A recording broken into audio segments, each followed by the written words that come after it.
والله ما طلعت شمس ولا غربت إلا وأنت وسلام على عباده الذين اصطفى أما بعد أعوذ بالله من الشيطان الرجيم بسم الله الرحمن الرحيم يا أيها الذين آمنوا اذكروا الله ذكرا كثيرا وسبحوه بكرة وأصيلا وقال الله تعالى في مقام آخر والذاكرين الله كثيرا والذاكرات أعد الله لهم مغفرة وأجرا عظيما سبحان ربك رب العزة عما يصفون وسلام على المرسلين والحمد لله رب العالمين اللهم صل على سيدنا محمد وعلى آل سيدنا محمد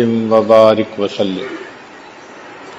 ارشاد باری تعالی ہے، یا ایھا الذین آمنو، اے ایمان والو، اے وہ لوگو جو اللہ تعالی اور اس کے رسول صلی اللہ علیہ وسلم کے حکموں کو ماننے کا اقرار کر چکے ہو، ان کے حکموں کو ماننے کا وعدہ کر چکے ہو، اذکروا اللہ ذکرا کثیرا، اللہ تعالیٰ کا ذکر کثرت کے ساتھ کرو۔ اس آیت مبارکہ میں رب کریم اس بات کا حکم فرما رہے ہیں کہ سارے ایمان والے اللہ تعالیٰ کا ذکر کثرت کے ساتھ کریں۔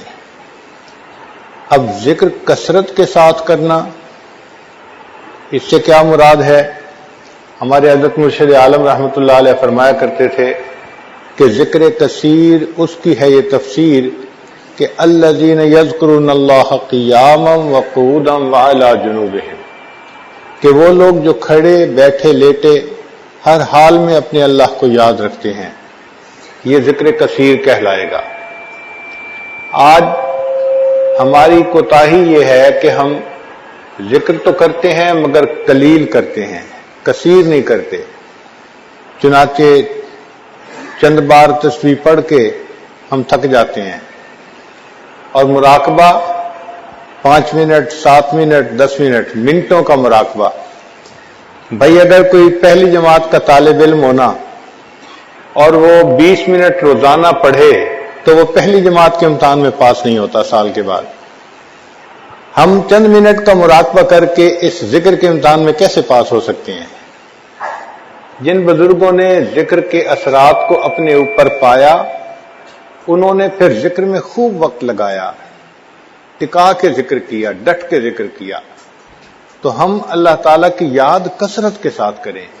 اس کی مثال یوں سمجھیں، ایک آدمی کو بخار تھا، ڈاکٹر نے کہا بھئی آپ نے آگمنٹن کی دوائی لینی ہے، یہ 10 گولیاں ہیں اور تم نے 5 دن میں صبح و شام کھانی ہے۔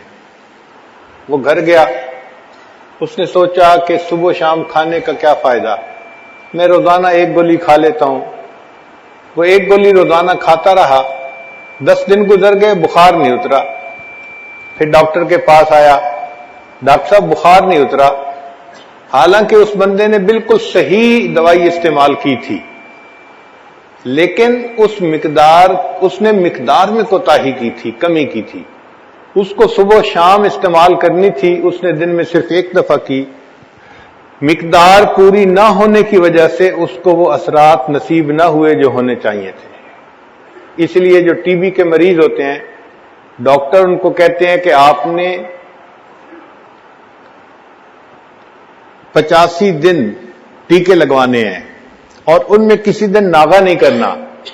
عجیب بات ہے کہ 1 دن ناغہ ہو جائے تو پھر وہ نئے سرے سے شروع کر دیتے ہیں۔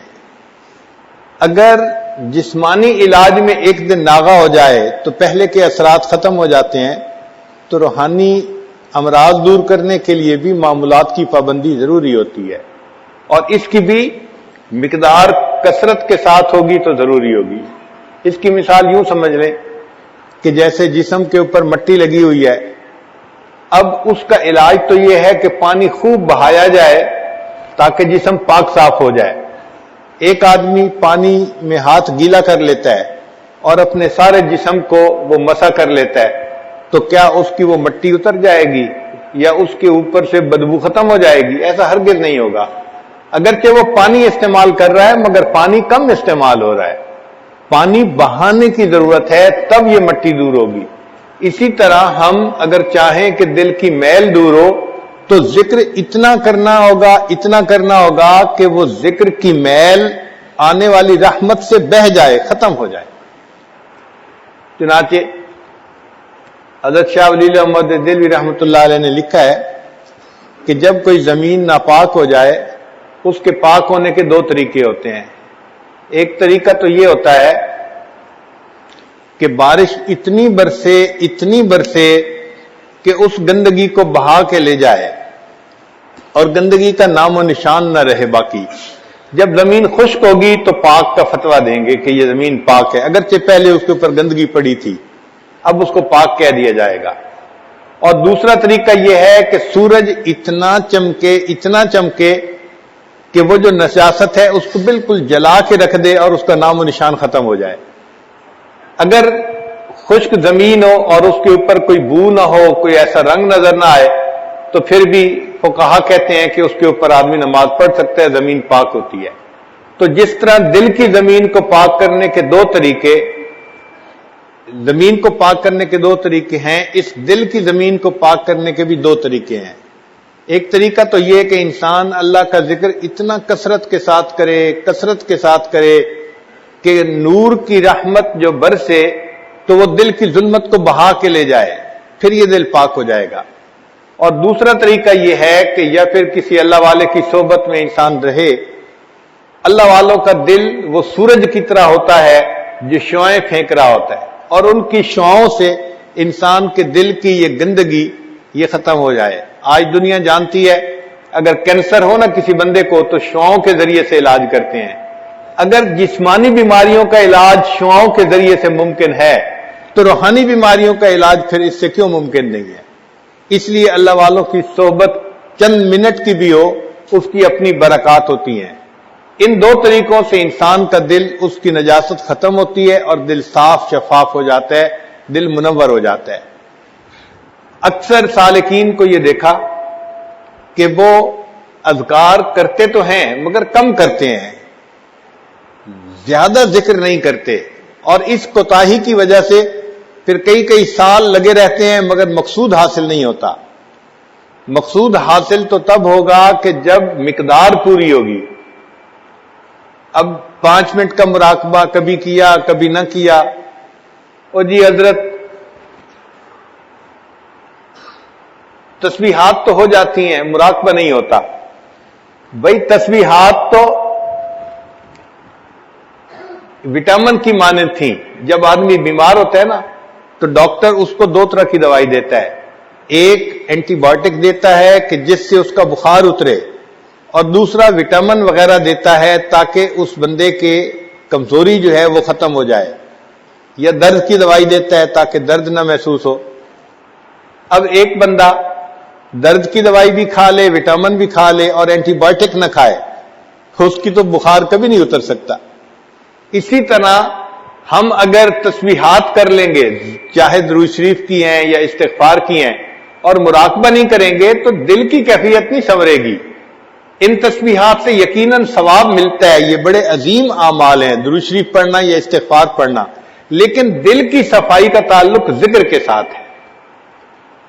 سیدنا صدیق اکبر اللہ عنہ نے فرمایا لِكُلِّ شَيْءٍ ثَقَالَةٌ وَثَقَالَةُ الْقُلُوبِ ذِكْرُ اللَّهِ، ہر چیز کے لیے ایک پالش ہوتی ہے، اور دلوں کی پالش اللہ کی یاد ہے۔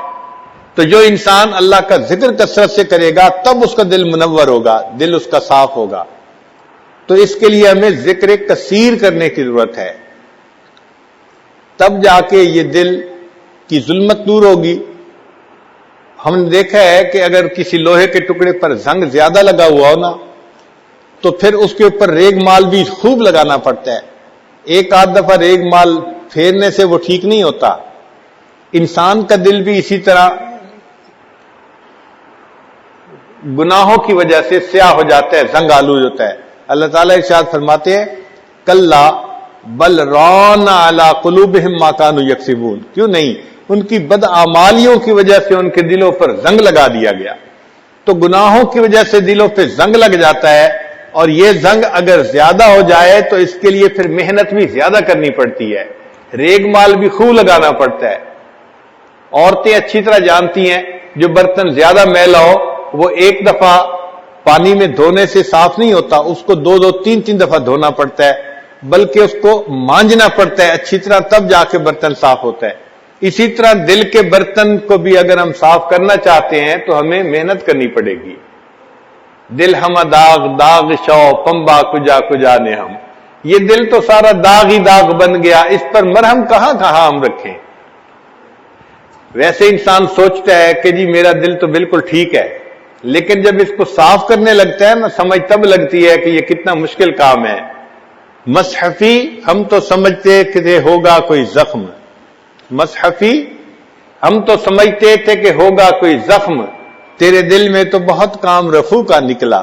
یہ تو جب کریں گے تب پتہ چلے گا کہ دل میں کتنے داغ لگے ہیں اور کتنی جگہوں پہ زخم لگے ہیں، اب ان کو سینے کی اور صاف کرنے کی ضرورت ہے۔ تو ذکر کی کثرت نہ ہونا ہماری رکاوٹ بنیادی ہوتی ہے۔ یعنی اکثر سالکین میں جو چیز کمی نظر آتی ہے نا، تعلق بھی رکھتے ہیں، عقائد بھی ٹھیک ہوتے ہیں، آتے جاتے بھی ہیں، مگر معمولات پابندی سے نہیں کرتے ہیں تو تھوڑا کرتے ہیں، اور اس کوتاہی کی وجہ سے دل صاف نہیں ہوتا۔ وہ جو اللہ تعالیٰ کی محبت کی شمع جلتی ہے دل میں وہ نہیں جل پاتی۔ پھر کہتے ہیں جی کہ اتنے سال گزر گئے، اور بعض تو احباب عجیب، حضرت بس میں آیا ہوں اور ارادہ تو میرا تھا کہ میں کئی مشائخ کے پاس گیا، لیکن پھر میں نے کہا کہ نہیں میں آپ سے بیعت ہوتا ہوں، یعنی احسان بھی چڑھاتے ہیں کہ میں نے اوروں سے بیعت ہونے کے بجائے آپ سے بیعت کی ہے۔ تو حضرت بس میں آپ کے پاس آیا ہوں، آپ کا دامن پکڑا ہے، بس ہم سے تو کچھ ہوتا نہیں، آپ ہی نے کچھ کرنا ہے۔ اور کئی دفعہ آئیں گے اور کہیں گے کہ حضرت بس میں کیا کروں، میں تو کمزور ہوں، مجھ سے تو کچھ نہیں ہونا اور معاملات بھی نہیں ہوتے، بس آپ کوئی دعا کر دیجئے، کوئی توجہ کر دیجئے تاکہ میرا کام بن جائے۔ یعنی شروع سے ہی نیت لے کے آتے ہیں کہ ہم نے کچھ نہیں کرنا، جو کرنا ہے آپ نے کرنا ہے۔ اور بعض اوقات آ کے کہتے ہیں حضرت وہ بیوی بھی نہیں مانتی، اس کے لیے بھی کوئی تعویل دے دے تاکہ وہ فرما بردار ہو جائے، اور ذکر اذکار کے لیے فرصت نہیں ملتی، بس آپ ہی نے کچھ کرنا ہے، حضرت کچھ توجہ کر دیجئے۔ یعنی شیخ کے ذمہ کام لگاتے ہیں کہ آپ ہی کریں جو کرنا ہے۔ اور بعض اوقات تو آتے ہیں اور ملتے ہیں اور پہلے ہی کہہ دیتے ہیں کہ حضرت ویسے مجھے جلدی واپس بھی جانا ہے، لیکن میں نے کہا نہیں میں مل کے آتا ہوں تو اس لیے ٹائم میرے پاس کم ہے، بس آپ ہی کوئی توجہ کر دے اور مجھے جلدی واپس جانا ہے۔ اب اگر محنت کرنے والوں کا یہ حال ہو کہ جلدی واپس جانا ہے تو بتائیں پھر دل کی صفائی کیسے ہوگی؟ اصل وجہ یہ ہے کہ ہم اس کی بیماریوں کو صحیح بیماری ہی نہیں سمجھتے، اس کے گھمبیر پن کا بھی ہمیں اندازہ نہیں ہوتا کہ یہ کتنی بری بیماری ہے، مہلک بیماری ہے، اور ہمیں اس سے نجات پا کے رہنا ہے۔ تو ذکر کی کثرت کریں گے تو دل منور ہوگا اور اللہ تعالیٰ دل کو نرم کر دیں گے۔ ذکر کے اندر یہ خوبی ہے کہ یہ انسان کے دل سے دنیا کی محبت کو نکال دیتا ہے۔ جتنا ذکر زیادہ کریں گے اتنا ذات کی محبت زیادہ آئے گی۔ یہ اصول یاد رکھیں کہ ذکر سے ذات کی محبت پیدا ہوتی ہے۔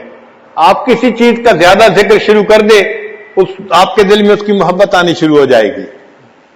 ابھی آپ بیٹھے ہیں، آپ کے سامنے آئس کریم کا تذکرہ شروع کر دے، ونیلا فلیور ایسی ہوتی ہے، فلاں ایسی، تو تھوڑی دیر کے بعد بہت سارے نوجوانوں کا دل چاہے گا کہ ہم یہ فلیور کی آئس کریم کھا ہی لیتے۔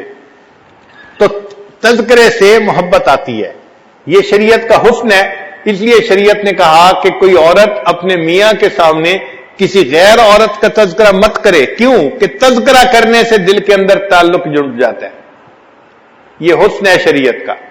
تو ہم اللہ تعالیٰ کا ذکر کثرت کے ساتھ کریں گے، اس کا نتیجہ یہ ہوگا کہ ہمارے دلوں میں اللہ تعالیٰ کی محبت آئے گی اور دل ہمارا اللہ تعالیٰ کی محبت سے بھر جائے گا۔ چنانچہ حضرت اختر تھانوی رحمۃ اللہ علیہ نے ایک عجیب تمثیل لکھی ہے۔ ملکہ بلقیس کے بارے میں قرآن پاک میں آیت ہے کہ اس نے اپنے امراء سے جب مشورہ کیا تھا کہ بھئی سلیمان علیہ السلام کا خط آیا ہے تو اب اس کے جواب میں کیا کروں، تو سب نے کہا تھا کہ جو آپ قدم اٹھائیں گی ہم آپ کے ساتھ ہوں گے۔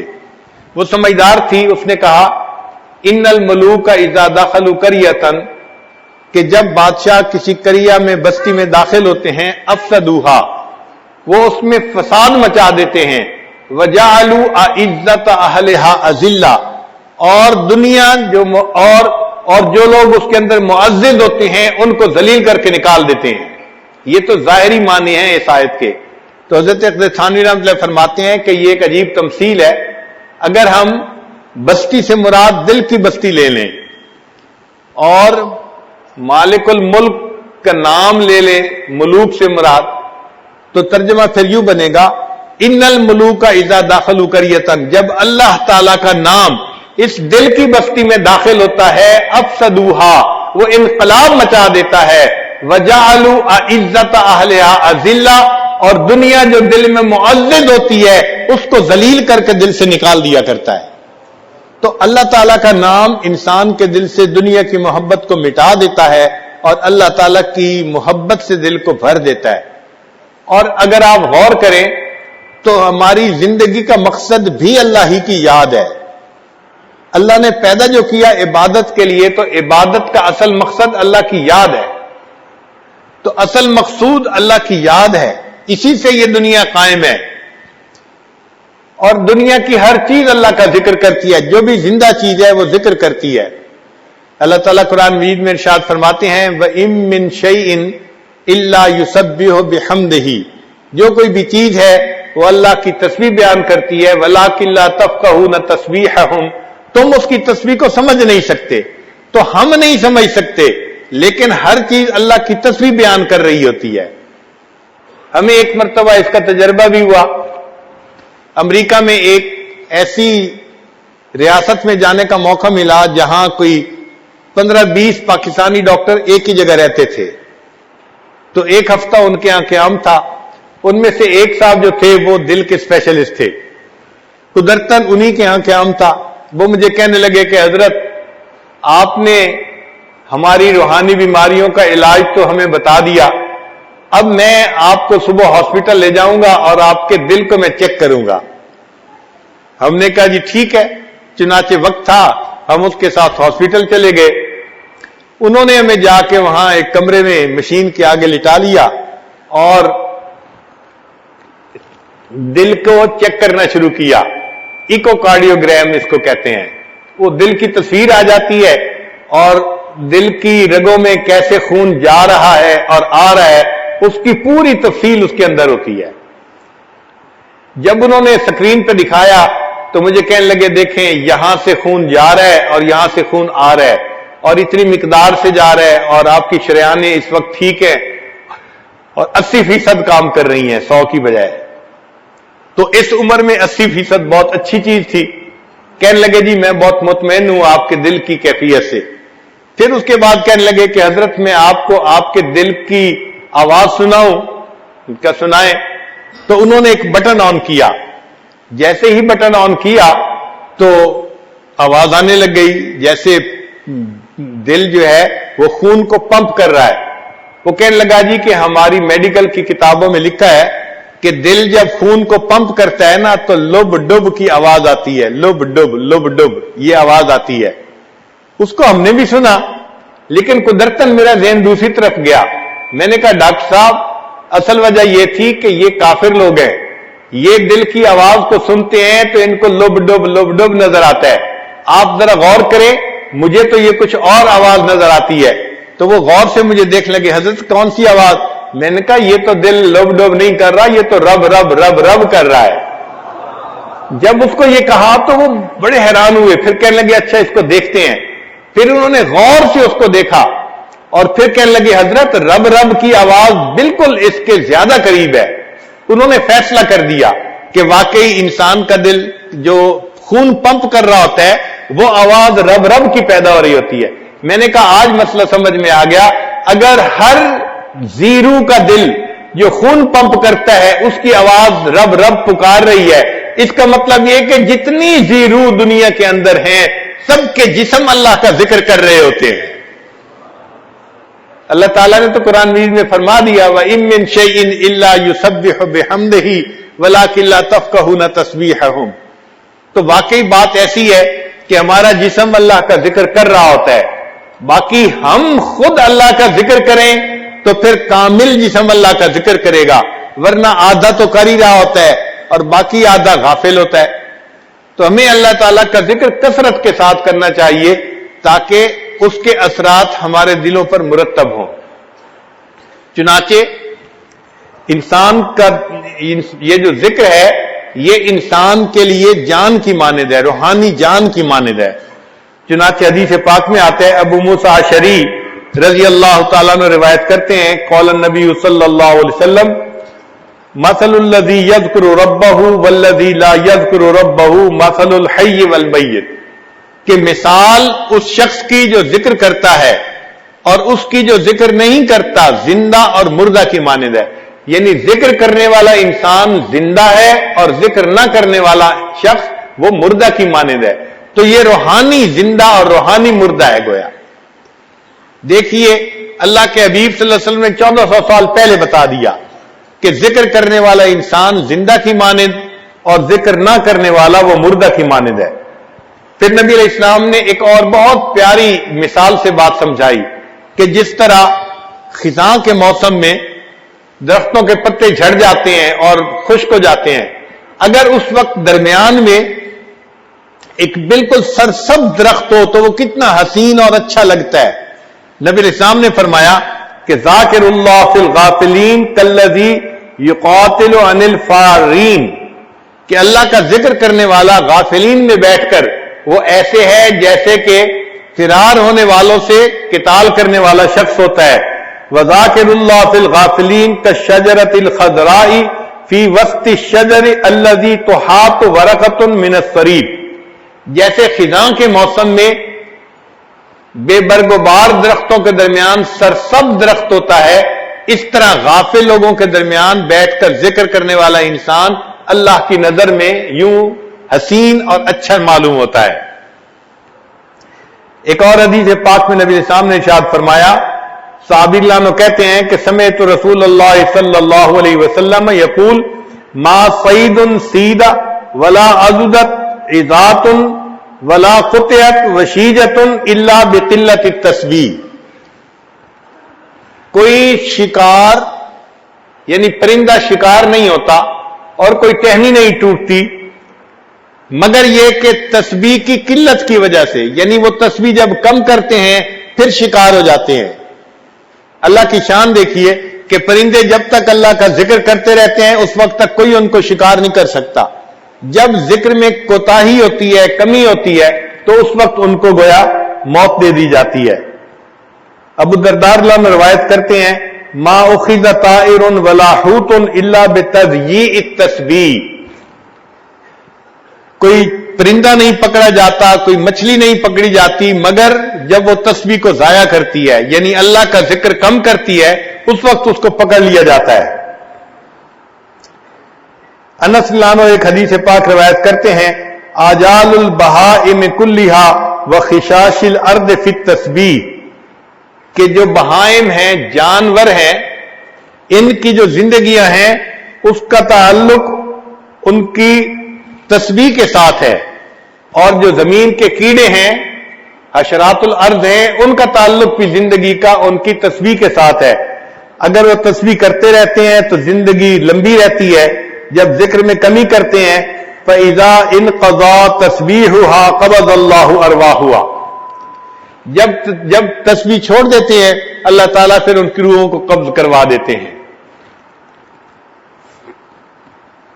ایک اور حدیث پاک میں یزید بن مرشد رضی اللہ تعالیٰ عنہ فرماتے ہیں کہ نبی السلام نے فرمایا لا یصاد شیء من الطیر والحیتان الا بما یضیع من تسبیح اللہ، کہ جب کوئی پرندہ اللہ تعالیٰ کی تسبیح کو کم کرتا ہے، ضائع کر دیتا ہے، پھر اس پرندے کا شکار کیا جاتا ہے، یا مچھلی ضائع کر دیتی ہے تب مچھلی کو پکڑ لیا جاتا ہے. تو اس کا مطلب یہ ہوا کہ جو ذکر کرتا ہے وہ زندہ ہے اور جو ذکر نہیں کرتا وہ اللہ تعالیٰ کے نزدیک مردہ کی مانند ہے. اسی لیے یہ پوری کائنات، اس میں جب تک اللہ رب العزت کا نام رہے گا یہ کائنات اس وقت تک سلامت رہے گی، اور جب یہ اللہ کا نام سے محروم ہو جائے گی اللہ تعالیٰ اس کائنات کو ختم کر دیں گے۔ چنانچہ حدیث پاک میں ہے قال رسول اللہ صلی اللہ علیہ وسلم لا تقوم الساعة حتى يقال في الارض اللہ اللہ، کہ اس وقت تک قیامت قائم نہیں ہو سکتی جب تک کہ زمین میں کوئی ایک بندہ بھی اللہ اللہ کہنے والا ہوگا۔ یہاں ایک نقطہ سمجھنے کی ضرورت ہے کہ قیامت سے بڑی مصیبت اور کوئی نہیں۔ اتنی بڑی مصیبت اس وقت تک نہیں آ سکتی جب تک کہ ایک بندہ بھی اللہ اللہ کہنے والا ہے۔ اور ایک اور حدیث پاک میں ہے کہ اللہ تعالیٰ نے اسرافیل علیہ السلام کو حکم دیا ہے کہ اگر تم دنیا میں کسی بندے کو سنو کہ وہ میرا نام لے رہا ہے تو اس نام کو سننے کے بعد سور کو پھونکنے میں 40 سال کی تاخیر کر دینا۔ تو ایک دفعہ اللہ کا نام لینا قیامت جیسی مصیبت کو اگر 40 سال ٹال دیتا ہے تو جو بندہ روزانہ ہر وقت اللہ کا نام لے گا اللہ اس سے دنیا کی مصیبتوں کو کیوں نہیں ٹالیں گے۔ آج ہم تعویذوں کے پیچھے بھاگتے ہیں اور عاملوں کے پیچھے بھاگتے ہیں، ہمیں اصل میں سمجھ نہیں آتی کہ کرنے کی کیا ضرورت ہے۔ ہم اپنی زندگی شریعت کے مطابق بنائیں اور جو اذکار ہیں ان کو کریں، اللہ تعالی ہمیں پریشانیوں سے بچائیں گے۔ مغیر الاحوال اللہ رب العزت ہیں، وہ پھر حالات کو ٹھیک کر دیتے ہیں۔ تو جو شخص کثرت سے ذکر کرتا ہے پھر اللہ رب العزت دنیا کی پریشانیوں سے بھی اس کو محفوظ فرما لیتے ہیں اور اس کا دل کا سکون بھی عطا فرما دیتے ہیں۔ اس لیے فرمایا الا بذکر اللہ تطمئن القلوب، جان لو اللہ کی یاد کے ساتھ دلوں کا اطمینان وابستہ ہے۔ اور یہ بات بھی ذہن میں رکھیے کہ شریعت کے جتنے اعمال ہیں نا ان تمام اعمال کی روح رواں وہ اللہ کی یاد ہے۔ اب دیکھیے اعمال میں سب سے افضل عمل نماز ہے۔ شریعت نے نماز کے اندر، نماز سے پہلے، نماز کے بعد ذکر کا حکم فرمایا۔ چنانچہ الذکر قبل الصلاۃ وذکر اسم ربہ فصلی، اور اس نے اللہ کے رب کے نام کا ذکر کیا اور نماز پڑھی۔ اس آیت سے پتہ چلا کہ نماز سے پہلے بھی اللہ کا ذکر کرنا ہے۔ پھر الذکر فی الصلاۃ، اللہ فرماتے ہیں وَأَقِمِ الصَّلَاةَ لِذِكْرِي، نماز قائم کرو میری یاد کی خاطر۔ تو نماز میں بھی اللہ کا ذکر ہے، اور جب نماز پڑھ لیں تو الذکر بعد الصلاۃ، نماز کے بعد بھی اللہ کا ذکر۔ چنانچہ اللہ تعالیٰ ارشاد فرماتے ہیں فَإِذَا قَضَيْتُمُ الصَّلَاةَ فَاذْكُرُوا اللَّهَ قِيَامًا وَقُعُودًا وَعَلَىٰ جُنُوبِكُمْ، تو نماز سے پہلے بھی اللہ کا ذکر، نماز کے اندر بھی اللہ کا ذکر، اور نماز کے بعد بھی اللہ کا ذکر۔ اب نماز میں نماز جمعہ کی اور اہمیت زیادہ ہے۔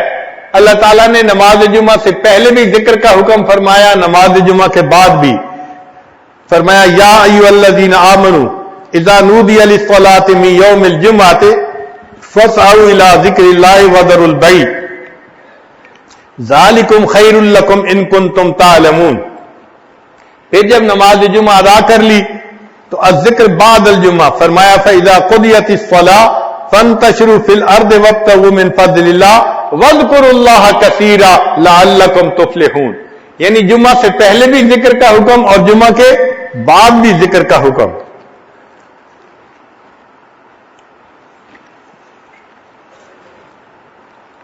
نماز کے بعد حج کا عمل لے لیجئے۔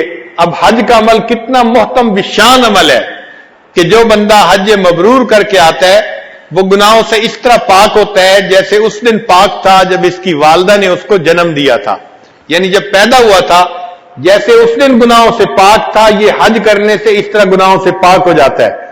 الذکر فی الحج، ذرا غور کیجئے، اللہ تعالیٰ فرماتے ہیں وَاذْكُرُوا اللَّهَ فِي أَيَّامٍ مَّعْدُودَاتٍ، یہ ایام معدودہ ایام حج ہیں۔ اللہ فرماتے ہیں وَاذْكُرُوا اللَّهَ، تم ذکر کرو ان گنتی کے دنوں میں۔ ایک جگہ فرمایا وَأَذِّنْ فِي النَّاسِ بِالْحَجِّ يَأْتُوكَ رِجَالًا وَعَلَىٰ كُلِّ ضَامِرٍ يَأْتِينَ مِنْ كُلِّ فَجٍّ عَمِيقٍ لِيَشْهَدُوا مَنَافِعَ لَهُمْ وَيَذْكُرُوا اسْمَ اللَّهِ فِي أَيَّامٍ مَّعْلُومَاتٍ عَلَىٰ مَا رَزَقَهُم مِّن بَهِيمَةِ الْأَنْعَامِ۔ حدیث پاک میں بھی ہے، نبی علیہ الصلوۃ والسلام نے ارشاد فرمایا، ابو ہریرہ نے فرماتے ہیں کہ انہوں نے سنا نبی علیہ الصلوۃ والسلام کو یہ فرماتے ہوئے من طاف بالبیت سبعا لم يتکلم فیہ الا سبحان اللہ والحمد للہ ولا الہ الا اللہ واللہ اکبر ولا حول ولا قوۃ الا باللہ محیت عنہ عشر سیئات وکتبت لہ عشر حسنات ورفع لہ عشر درجات، کہ جو بندہ اس طرح طواف کرے 7 چکر لگائے کہ اس میں وہ سبحان اللہ والحمد للہ ولا الہ الا اللہ واللہ اکبر یہ پڑھتا رہے، اس کے سوا کوئی کلام نہ کرے، اللہ تعالیٰ 10 گناہوں کو مٹا دیتے ہیں، 10 نیکیاں عطا فرما دیتے ہیں اور 10 درجے بلند فرما دیتے ہیں۔ اس کا مطلب یہ ہوا کہ طواف کے اندر بھی اللہ کا ذکر مقصود ہے کہ انسان اللہ کا ذکر کثرت کے ساتھ کرے، تو حج کے دوران بھی اللہ کا ذکر ہے۔ پھر جب انسان حج کر لے، الذکر بعد الافادۃ من عرفات، اللہ تعالیٰ فرماتے ہیں لیس علیکم جناح ان تبتغوا فضلا من ربکم فاذا افضتم من عرفات فاذکروا اللہ عند المشعر الحرام واذکروہ کما ہداکم وان کنتم من قبلہ لمن الضالین۔ تو دیکھو اس کے بعد بھی وقوف عرفات کے بعد بھی ذکر کا حکم ہے، اور الذکر بعد قضاء المناسک، جو مناسک حج ہیں ان کو کرنے کے بعد بھی پھر ذکر کا حکم، فاذا قضیتم مناسککم فاذکروا اللہ کذکرکم آباءکم او اشد ذکرا، تو مناسک کرنے کے بعد بھی ذکر ہے۔ پھر الذکر عند النحر، جب قربانی کرنی ہوتی ہے حج کے دوران تو اس وقت بھی ذکر کا حکم دیا، فرمایا لن ینال اللہ لحومها ولا دماؤها ولکن ینالہ التقوی منکم کذالک سخرھا لکم لتکبروا اللہ علی ما ھداکم وبشر المحسنین۔ تو اس وقت بھی اللہ کا ذکر۔ تو اس سے معلوم ہوتا ہے کہ نماز سے پہلے بھی، نماز کے درمیان بھی، نماز کے بعد بھی، جمعہ سے پہلے بھی، جمعہ کے بعد بھی، اور حج میں حج سے پہلے بھی اور حج کے دوران بھی اور حج کے بعد بھی، مناسک کے بعد بھی۔ تو معلوم ہوا کہ جتنے اعمال ہیں اصل میں ان کی روح رواں اللہ تعالیٰ کی یاد ہی ہے، اللہ تعالیٰ کا ذکر ہی ہے۔ آپ دیکھ لیجئے ہم روزہ رکھتے ہیں تو روزے میں بھی اللہ تعالیٰ کی یاد کا حکم، چنانچہ اللہ تعالیٰ فرماتے ہیں الذکر فی الصوم شہر رمضان الذی انزل فیہ القرآن ھدی للناس وبینات من الھدی والفرقان فمن شہد منکم الشہر فلیصمہ ومن کان مریضا او علی سفر فعدۃ من ایام اخر یرید اللہ بکم اليسر ولا یرید بکم العسر ولتکملوا اللہ ولتکبروا اللہ علی ما ھداکم ولعلکم تشکرون۔ اب روزے کے بعد انسان دین کی دعوت کا کام کرتا ہے، یہ بھی ابتدا سے لے کے انتہا تک ذکر اس کے ساتھ جڑا ہوا ہے۔ چنانچہ جب حضرت موسیٰ علیہ السلام کو نبوت ملی تو انہوں نے اللہ رب العزت کی بارگاہ میں فریاد کی کہ اللہ میرے بھائی کو بھی میرا معاون بنا دیجئے۔ تو اس وقت انہوں نے کیا تھا، یہ کہا کہ وَاجْعَل لِّی وَزِيرًا مِّنْ أَهْلِي هَارُونَ أَخِي أُشْدُدْ بِهِ أَذْرِي وَأَشْرِكْهُ فِي أَمْرِي كَيْ نُسَبِّحَكَ كَثِيرًا وَنَذْكُرَكَ كَثِيرًا۔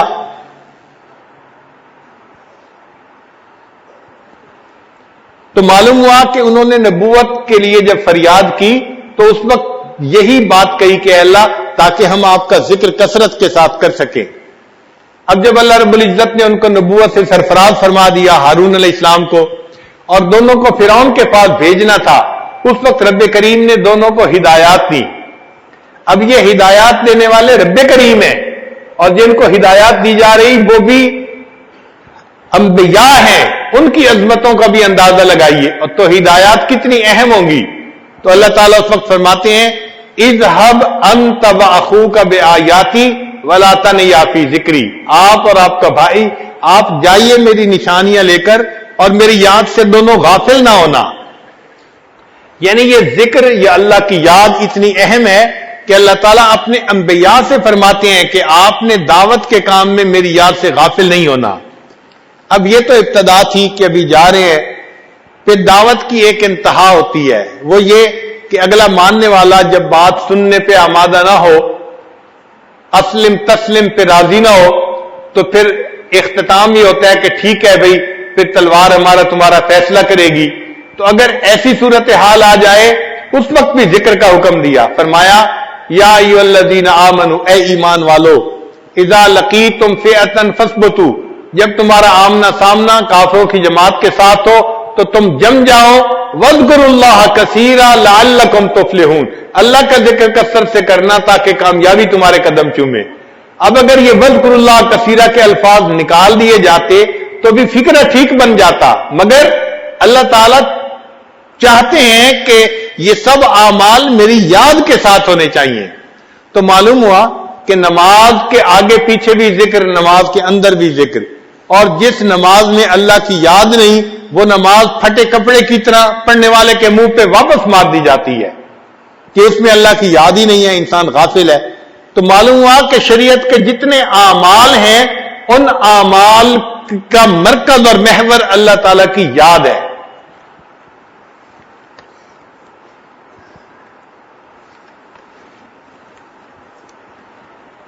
اس لیے اللہ تعالیٰ کا ذکر اس کی بہت زیادہ فضیلت ہے۔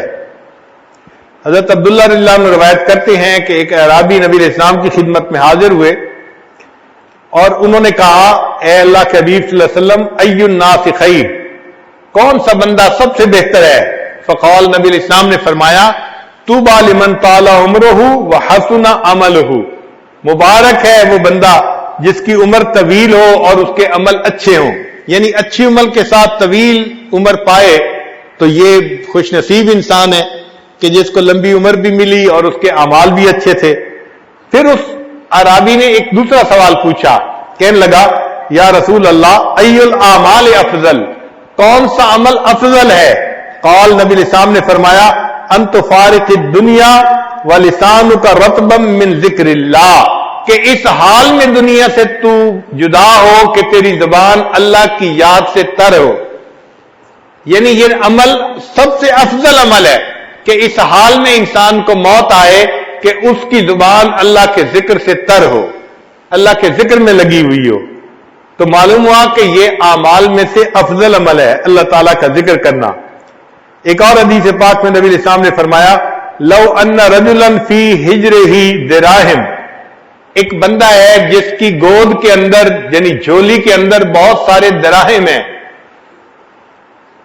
اور وہ یقسمھا، وہ ان دراہم کو اللہ کے راستے میں صدقہ کر رہا ہے، وآخر، اور دوسرا بندہ ہے یذکر اللہ، جو بیٹھا ہوا اللہ کا ذکر کر رہا ہے، اس کے پاس مال پیسہ نہیں، بس وہ اللہ کی یاد میں لگا ہوا ہے، تو فرماتے ہیں کہ کان الذاکر للہ افضل، جو اللہ کا ذکر کر رہا ہے وہ اس صدقہ کرنے والے شخص سے زیادہ فضیلت رکھتا ہے۔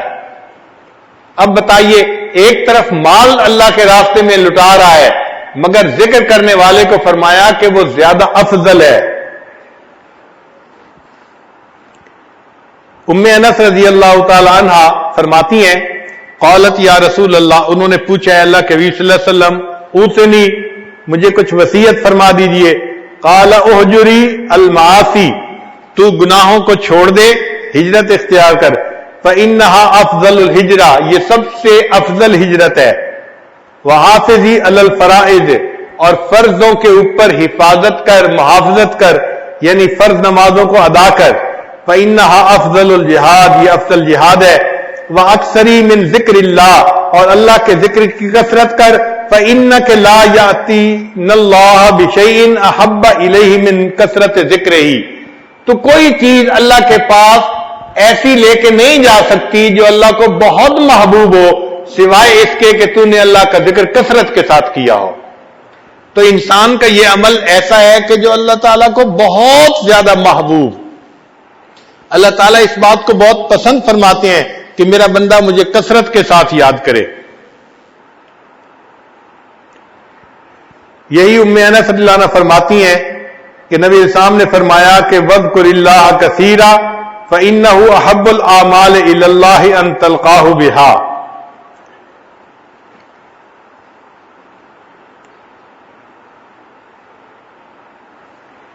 ابو سعید خدری رضی اللہ عنہ فرماتے ہیں کہ نبی علیہ السلام نے ارشاد فرمایا کہ نبی علیہ السلام سے پوچھا گیا سئل ای العباد افضل درجۃ عند اللہ یوم القیامہ، قیامت کے دن کس بندے کا درجہ اللہ کے ہاں بہت بلند ہوگا؟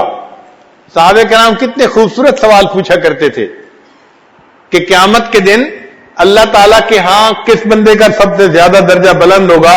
قال، نبی علیہ السلام نے فرمایا الذاکرون اللہ کثیرا، وہ لوگ جو کثرت سے اللہ کا ذکر کرتے ہوں گے ان کا درجہ قیامت کے دن اللہ کے ہاں سب سے بلند ہوگا۔ اس سے اندازہ لگائیے کہ اللہ رب العزت کے ہاں کثرت ذکر کی کتنی اہمیت ہے۔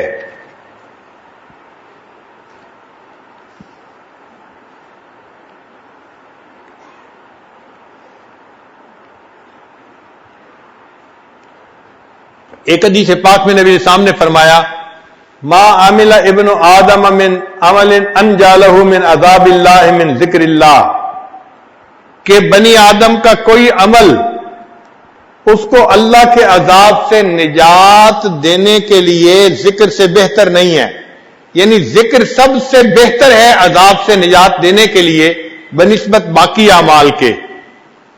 قالوا یا رسول اللہ، صحابہ کرام نے سوال پوچھا اے اللہ کے حبیب صلی اللہ علیہ وسلم ولل جہاد فی سبیل اللہ، کیا اللہ کے راستے میں جہاد کرنا بھی عذاب سے اتنا نہیں بچاتا؟ قال، نبی علیہ السلام نے فرمایا ولل جہاد فی سبیل اللہ، اور اللہ کے راستے میں جہاد کرنا بھی اتنا عذاب سے نہیں بچاتا، الا ان تضرب بسیفک حتی ینقطع 3 مرات۔ تو نبی علیہ السلام نے فرمایا کہ اگر تم تلوار سے دوسرے بندے کی گردن بھی کاٹو تو بھی وہ عمل اتنا نجات دینے والا نہیں جتنا اللہ کا ذکر اللہ کے عذاب سے نجات دینے والا ہے۔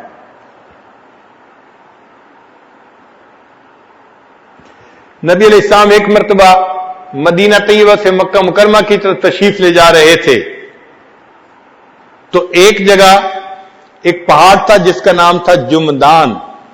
نبی علیہ السلام وہاں سے گزر رہے تھے تو نبی علیہ السلام نے فرمایا سبق المفردون، کہ مفرد لوگ آگے بڑھ گئے۔ صحابہ کرام نے فوراً پوچھا ومل مفردون یا رسول اللہ، اے اللہ کے وسلم یہ آگے بڑھنے والے لوگ کون ہیں؟ قال الذاکرون اللہ کثیرا، جو اللہ کا ذکر کثرت سے کرنے والے ہیں یہ آگے بڑھنے والے لوگ ہیں۔ تو کتنی احادیث میں اس بات کی تفصیل بتائی گئی کہ جو لوگ اللہ کا ذکر کثرت سے کرتے ہیں یہ عذاب سے بچنے والے بھی ہوں گے، قیامت کے دن اللہ کے ہاں درجہ بھی اونچا پانے والے ہوں گے اور آگے بھی دوسروں سے بڑھنے والے ہوں گے۔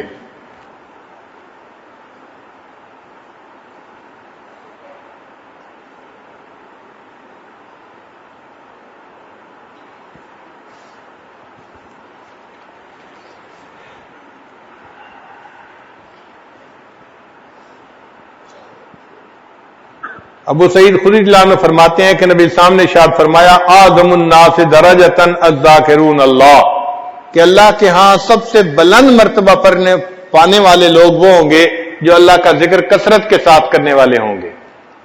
تو آج ہم اس ذکر کو ایک صرف نفلی کام سمجھ لیتے ہیں، ایسی بات نہیں ہے۔ یہ ذکر انسان کو مہلک بیماریوں سے بچاتا ہے، وہ بیماریاں کہ جو انسان کو جہنم میں لے کے جائیں گی ان مہلکات سے بچاتا ہے۔ دیکھیے ارشاد فرمایا لا يدخل الجنہ من کان فی قلبہ مثقال ذرۃ من کبر، جس بندے کے دل میں ذرہ کے برابر بھی تکبر ہوگا وہ جنت میں ہرگز داخل نہیں ہوگا۔ اب اگر ایک ذرہ کے برابر بھی تکبر ہوگا وہ بندہ جنت میں داخل نہیں ہو سکتا۔ اس بیماری کا علاج کرنا کتنا ضروری اور اہم ہے، اور اس کا علاج پھر ذکر سے ہی ہو سکتا ہے کہ انسان ذکر کی کثرت کرے تاکہ اس کے اندر سے عجب اور تکبر یہ ختم ہو جائے اور غضب، غصہ اور بخل یہ چیزیں ختم ہو جائیں۔ تو ذکر سے انسان کے اندر سے مہلک بیماریاں ختم ہوتی ہیں۔ پھر عجیب بات ہے کہ ذکر میں اور علم میں اللہ رب العزت نے ایک مناسبت رکھی ہے۔ شاید اسی لیے حضرت مولانا الیاس رحمۃ اللہ علیہ نے جو 6 نمبر بنائے ان میں علم و ذکر کو ایک ہی نمبر کے تحت انہوں نے ذکر فرمایا. وجہ کیا تھی کہ ذکر میں اور علم میں بہت مناسبت ہے. چنانچہ ابو ہریرہ رضی اللہ عنہ فرماتے ہیں کہ نبی علیہ الصلوۃ والسلام کہ ابو ہریرہ رضی اللہ عنہ کی روایت ہے، ایک دفعہ وہ بازار آئے اور لوگوں کو کہنے لگے کہ لوگوں، مسجد میں نبی علیہ السلام کی میراث تقسیم ہو رہی ہے اور تم یہاں بیٹھے ہو. تو لوگوں نے دکانیں بند کی اور وہ مسجد میں آئے. دیکھا تو وہاں کچھ لوگ بیٹھے ہوئے اللہ کا ذکر کر رہے تھے اور قرآن پڑھ رہے تھے. انہوں نے کہا ابو ہریرہ آپ نے تو کہا تھا میراث تقسیم ہو رہی ہے. انہوں نے کہا اچھا وہاں کیا ہو رہا تھا؟ انہوں نے کہا کہ ہم نے دیکھا یا ابو ہریرہ ما رأینا میراثا یقسم فی المسجد قال فماذا رأیتم قالوا رأینا قوما یذکرون اللہ عز وجل ویقرؤون القرآن. کچھ لوگ اللہ کا ذکر کر رہے تھے اور کچھ لوگ قرآن پڑھ رہے تھے. قال تو ابو ہریرہ نے فرمایا فذالک میراث رسول اللہ صلی اللہ علیہ وسلم، یہی رسول اللہ علیہ وسلم کی میراث ہے. تو یعنی ذکر جو ہے اس کو بھی نبی علیہ السلام کی میراث کہا گیا اور علم تو نبی علیہ السلام کی میراث ہے. اس لیے علماء کو ورثۃ الانبیاء کہتے ہیں. العلماء ورثۃ الانبیاء، وہ تو انبیاء کے وارث ہوتے ہیں.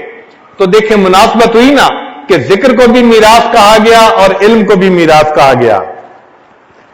پھر حدیث پاک میں ہے کہ جو لوگ اللہ کے ذکر کی خاطر اکٹھے ہوتے ہیں تو ان کے اوپر اللہ تعالی رحمت نازل فرماتے ہیں اور فرشتے اترتے ہیں اور ان پر سکینہ نازل ہوتی ہے اور پھر اللہ تعالیٰ ان کی مغفرت فرما دیتے ہیں. پھر فرشتے کہتے ہیں کہ اللہ فلاں بندہ تو ذکر کے لیے نہیں آیا تھا، وہ تو کسی اور کام کے لیے آیا تھا. اللہ تعالیٰ فرماتے ہیں ہم رجال اللہ یشقى جلیسہم، یہ ایسے بندے ہیں کہ ان کے پاس بیٹھنے والا بھی بدبخت نہیں ہو سکتا. اللہ اس کی بھی مغفرت فرما دیتے ہیں.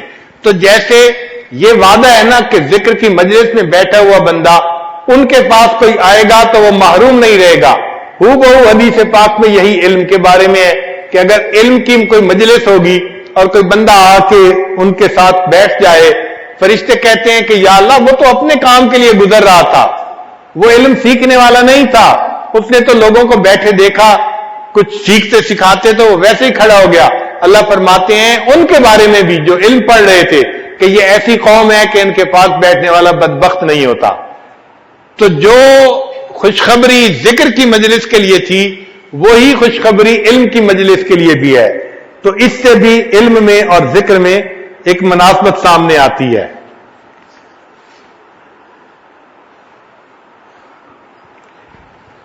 اسی لیے نبی علیہ السلام مسجد میں تشریف لائے تو اس وقت صحابہ کی 2 جماعتیں تھیں، ایک ذکر کر رہی تھی اور ایک سیکھ سکھا رہی تھی.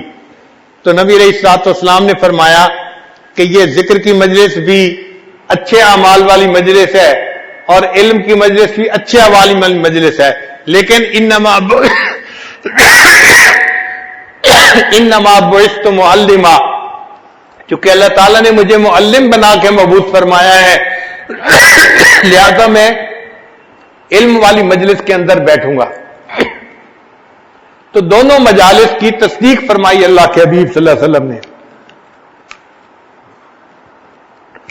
پھر دیکھیے علم جو ہے وہ انسان کو اندھیرے سے نکال کے روشنی کی طرف لاتا ہے اور اسی طرح اللہ کا ذکر بھی انسان کو اندھیرے سے نکال کے روشنی کی طرف لاتا ہے. الذکر مخرج من الظلمات الی النور وکذالک العلم، اور علم بھی اسی طرح اندھیرے سے نکال کے روشنی کی طرف لاتا ہے. اللہ تعالیٰ ارشاد فرماتے ہیں یا ایھا الذین آمنوا اذکروا اللہ ذکرا کثیرا وسبحوہ بکرۃ واصیلا هو الذی یصلی علیکم وملائکتہ لیخرجکم من الظلمات الی النور وکان بالمؤمنین رحیما. تو دیکھو ذکر بھی اندھیرے سے نکال کے روشنی کی طرف لا رہا ہے اور علم بھی. اللہ تعالیٰ فرماتے الف لام را کتاب انزلناہ الیک لتخرج الناس من الظلمات الی النور، کہ آپ انسانوں کو اندھیروں سے نکال کے روشنی کی طرف لائیں. تو علم بھی روشنی کی طرف لاتا ہے اور ذکر بھی روشنی کی طرف لاتا ہے. اس سے معلوم ہوا کہ علم اور ذکر میں اللہ نے بہت زیادہ مناسبت رکھی ہے. پھر جو اللہ کا ذکر کرنے والا ہے وہ لعنت سے بچ جاتا ہے. اسی طرح علم والے بھی لعنت سے بچ جاتے ہیں. الذاکر مسون من اللعنت وکذالک العالم. ابو ریلہ نے فرماتے ہیں کہ نبی علیہ السلام نے ارشاد فرمایا الدنیا ملعونۃ وملعون ما فیہا الا ذکر اللہ وما والاہ وعالم او متعلم. تو دیکھیے عالم، متعلم اور ذکر کرنے والا یہ لعنت سے بچ گئے. باقی فرمایا دنیا کی ہر چیز جو ہے اس کے اوپر لعنت ملعون ہے. اس سے بھی یہ مناسبت اور زیادہ ہو گئی. اور ایک آیت سے پتہ چلتا ہے کہ الغفلت عن الذکر علامت قلت العلم، کہ ذکر سے اگر غفلت کی جائے تو یہ بندے کے علم میں قلت کی علامت ہوتی ہے. اس سے بھی مناسبت ملتی ہے. اللہ تعالیٰ فرماتے ہیں وَلَا تُطِعْ مَنْ أَغْفَلْنَا قَلْبَهُ عَنْ ذِكْرِنَا وَاتَّبَعَ هَوَاهُ وَكَانَ أَمْرُهُ فُرُطًا. دوسری جگہ فرمایا فَأَعْرِضْ عَمَّنْ تَوَلَّىٰ عَنْ ذِكْرِنَا وَلَمْ يُرِدْ إِلَّا الْحَيَاةَ الدُّنْيَا ذَلِكَ مَبْلَغُهُم مِّنَ الْعِلْمِ إِنَّ رَبَّكَ هُوَ أَعْلَمُ بِمَنْ ضَلَّ عَنْ سَبِيلِهِ وَهُوَ أَعْلَمُ بِمَنِ اهْتَدَىٰ. پھر ایک ساتویں مناسبت کہ مجالس العلم ریاض الجنہ وکذالک مجالس الذکر. ایک حدیث پاک میں نبی علیہ السلام نے حلق الذکر، جو ذکر کے حلقے تھے، ان کو کہا اذا مررتم بریاض الجنۃ فرتعوا، اگر تم جنت کے باغوں میں سے گزرو تو چر لیا کرو. صحابہ نے پوچھا کہ کون سے جنت کے باغ؟ فرمایا حلق الذکر، ذکر کے حلقے. تو حدیث پاک میں ذکر کے حلقوں کو بھی جنت کے باغ کہا گیا. اور ایک دوسری روایت میں جو مجالس علم ہیں ان کو بھی جنت کا باغ کہا گیا. تو اس سے بھی مناسبت جو ہے وہ سامنے آتی ہے. پھر اہل الذکر حفتہم الملائکۃ وغشیتہم الرحمہ وکذالک اہل العلم، کہ جب ذکر کرنے کے لیے لوگ بیٹھ جاتے ہیں ان کو فرشتے ڈھانپ لیتے ہیں اور اللہ کی رحمت ان پر نازل ہوتی ہے. اسی طرح جو لوگ علم کو پڑھنے پڑھانے کے لیے بیٹھتے ہیں یا تکرار کے لیے بیٹھتے ہیں، فرشتے ان کو ڈھانپ لیتے ہیں، اللہ کی رحمت ان کو گھیر لیتی ہے. اور ویسے بھی القراءۃ و ذکر اللہ ذکر اسم اللہ متلازمان، اللہ کے نام کا ذکر اور قراءت یہ دونوں لازم و ملزوم ہیں. دیکھیے قرآن مجید کی جب وحی اتری تو سب سے پہلی آیت کون سی تھی؟ اقرا بسم ربک الذی خلق. تو رب کے نام کا ذکر اور قراءت یہ دونوں لازم و ملزوم چیزیں ہیں. اسی لیے ایک فرق ذرا سن لیجئے. ایک بندہ عالم ہے اور ذاکر نہیں تو اس سے پوچھنے کا حکم نہیں ہے. ایک بندہ ذاکر ہے اس سے پوچھنے کا حکم ہے. فرمایا فاسألوا اہل الذکر ان کنتم لا تعلمون. تم اہل ذکر سے پوچھو اگر تمہیں کسی بات کا پتہ نہیں ہے. یعنی وہ عالم جو اللہ کی یاد کرنے والا ہو، ایسا علم والا، وہ حقیقی عالم وہی انسان ہے.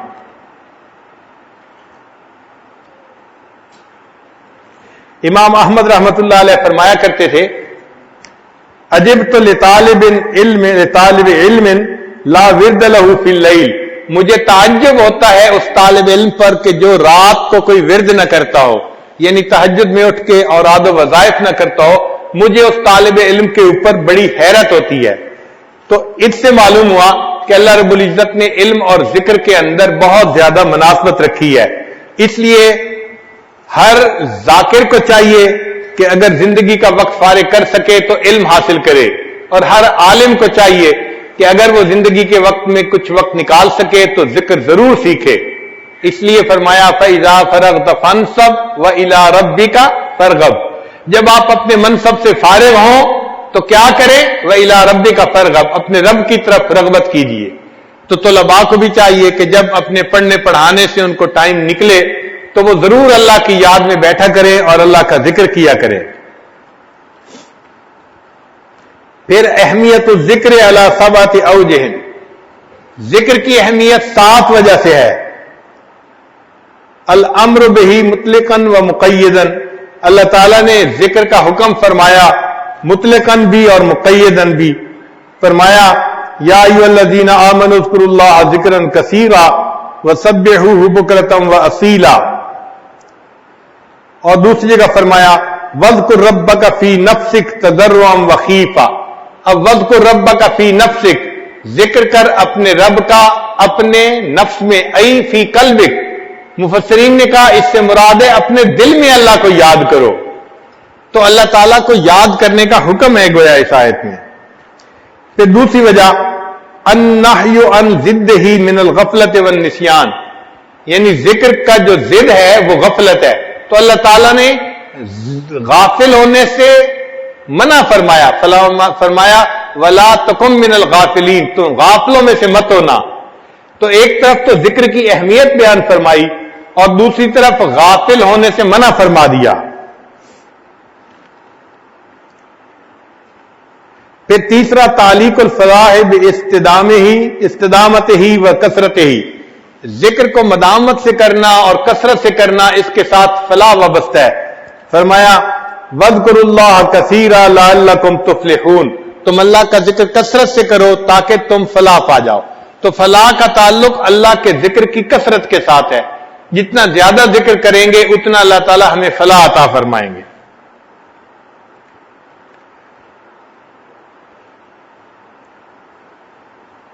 اور جو لوگ اللہ کا ذکر کثرت سے کریں گے اللہ تعالیٰ ان کو بہترین اجر اور بدلہ عطا فرمائیں گے. فرمایا ان المسلمین والمسلمات، یہ پوری آیت اس میں اللہ تعالیٰ فرماتے ہیں والذاکرین اللہ کثیرا والذاکرات اعد اللہ لہم مغفرۃ واجرا عظیما، اللہ نے ان کے لیے مغفرت اور بڑا اجر ان کے لیے رکھا ہوا ہے. تو معلوم ہوا کہ ذکر کے اوپر اجر بھی اللہ تعالیٰ بہت عطا فرماتے ہیں. اور جو انسان ذکر سے غافل ہو اس کے لیے خسارے کی بات فرمائی گئی. چنانچہ رب کریم فرماتے ہیں یا ایھا الذین آمنوا لا تلھکم اموالکم ولا اولادکم عن ذکر اللہ.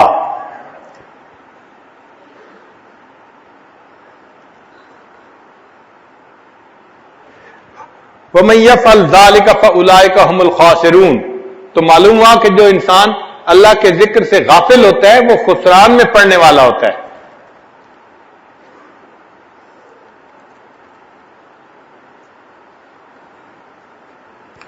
اور اللہ کا ذکر یہ بہت بڑا عمل ہے. قرآن پاک میں اللہ تعالیٰ فرماتے ہیں وَلَذِكْرُ اللَّهِ اکبر، اور اللہ کا ذکر سب سے بڑا ہے.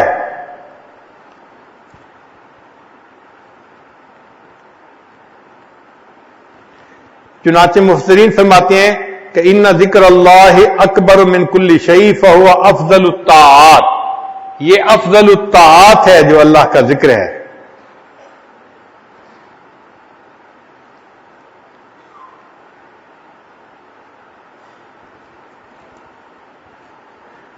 تو ان 7 وجوہات سے ذکر کی اہمیت سامنے آتی ہے. ذکر میں ہمارے سلسلے میں 3 طرح کا ذکر ہوتا ہے. ایک ہوتا ہے اللہ اللہ کا ذکر کرنا، اللہ کے نام کا ذکر کرنا. قرآن مجید میں ہے وَذَكَرَ اسْمَ رَبِّهِ فَصَلَّى، اور رب کے نام کا ذکر کیا اور نماز پڑھی. تو اگر کوئی پوچھے کہ رب کا نام کیا ہے تو ہم کیا جواب دیں گے؟ اللہ. تو معلوم ہوا کہ اللہ کا ذکر کرنا. تو اللہ کا ذکر کثرت کے ساتھ کرے. یہ بھی محبت کا باب ہے کہ جس سے محبت ہوتی ہے اس کا نام لینے میں مزہ آتا ہے، اس کا نام لینے سے دل کو سکون ملتا ہے. بعض لوگ کہتے ہیں او جی صرف اللہ اللہ کہنے سے کیا ہوتا ہے؟ بھائی اللہ اللہ کہنے سے ہی تو دل کو سکون ملتا ہے، دل کو تسلی ملتی ہے. مجھے ایک دن ایک ملک میں ایک صاحب مل گئے، کہنے لگے آپ اللہ اللہ کرتے رہتے ہیں، آپ کو اور کوئی کام نہیں. مجلس لوگ سن رہے تھے، کہنے لگے بس اللہ اللہ کرتے رہتے ہیں، آپ کو اور کوئی کام نہیں. میں نے کہا اچھا خدا کے بندے، قیامت کے دن اللہ کے سامنے یہی گواہی دے دینا کہ یہ شخص اللہ اللہ ہی کرتا رہتا تھا، دنیا میں اس کو کوئی اور دوسرا کام نہیں تھا. عجیب بات ہے کہ اس کو معمولی سمجھتے ہیں. ہر وقت اللہ اللہ کرنا کوئی معمولی بات ہے، ذرا کر کے دکھائیں نا پتہ چلے. یہ تو جس کے دل میں محبت ہوگی وہ ہر وقت اللہ کا نام یاد کرے گا کہ جی اللہ کا نام رٹنے سے کیا ہو جاتا ہے. بھائی ہم رٹیں گے گرچہ مطلب کچھ نہ ہو، ہم تو عاشق ہیں تمہارے نام کے. اللہ کے نام کا جو عاشق ہوتا ہے اس کو تو اللہ کا نام لینے میں مزہ آتا ہے. ماں کو بیٹے سے محبت ہوتی ہے, وہ بیٹے کا نام کتنے پیار سے لیتی ہے اور بار بار لیتی ہے. تو کیا اللہ سے محبت ہو تو اللہ تعالیٰ کا نام لینے سے انسان کے دل کو سکون نہیں ملتا؟ دیکھیں, پانی کا ایک قطرہ گرتا ہے ٹوٹی سے اور نیچے چپس کا فرش ہوتا ہے, وہ پتھر کی طرح ہوتا ہے سخت, لیکن کچھ عرصے کے بعد اگر آپ دیکھیں تو اس میں بھی سوراخ ہو جاتا ہے جہاں ایک پانی کا قطرہ گر رہا ہوتا ہے.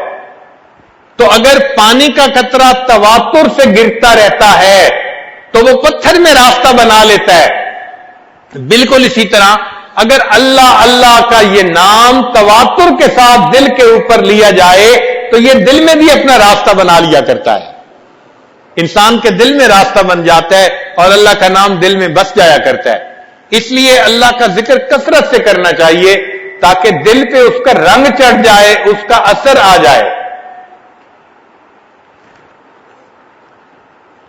تو ہمارے سلوک میں ابتدا میں اللہ اللہ کا ذکر کرواتے ہیں. پہلے 7 اسباق اس میں ذات کے ہیں, اس میں اللہ اللہ کا ذکر کیا جاتا ہے مختلف لطائف کے اوپر.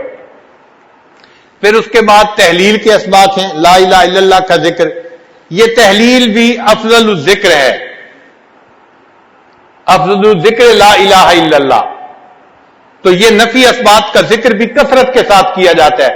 ان اسباق میں ہمارے مشائخ کہتے ہیں کہ 3000 دفعہ یا 5000 دفعہ یا 7000 دفعہ انسان روزانہ لا الہ کی ضرب لگائے, اور اس کی اوپر کی حد کوئی نہیں ہے. کم کی حد تو ہے, اوپر کی حد نہیں ہے, جتنا مرضی لگائے. الحمدللہ اس وقت بھی ایسے لوگ ہیں جو اپنے معاملات بتاتے ہیں کہ ہم ایک دن میں 40,000 مرتبہ روزانہ تحلیل کا سبق کرتے ہیں. ہم ہی میں سے ہیں اسی ماحول میں, ان کے لیے بھی یہی مصروفیتیں ہیں, ان کے لیے بھی یہی تقاضے ہیں, مگر ان کے دل میں اللہ کی محبت ہے جس وجہ سے وہ اللہ کی یاد کے لیے وقت نکال لیتے ہیں. اور ہم محبت کی وہ حرارت محسوس نہیں کرتے. ہم کہتے ہیں جی ہمارے پاس فرصت ہی نہیں ہے, ہمارے لیے 3000 دفعہ کرنا مشکل ہوتا ہے. یہ تحلیل کا ذکر ایسا ہے جیسے ایک آدمی کسی فرش کے اوپر جھاڑو دے دے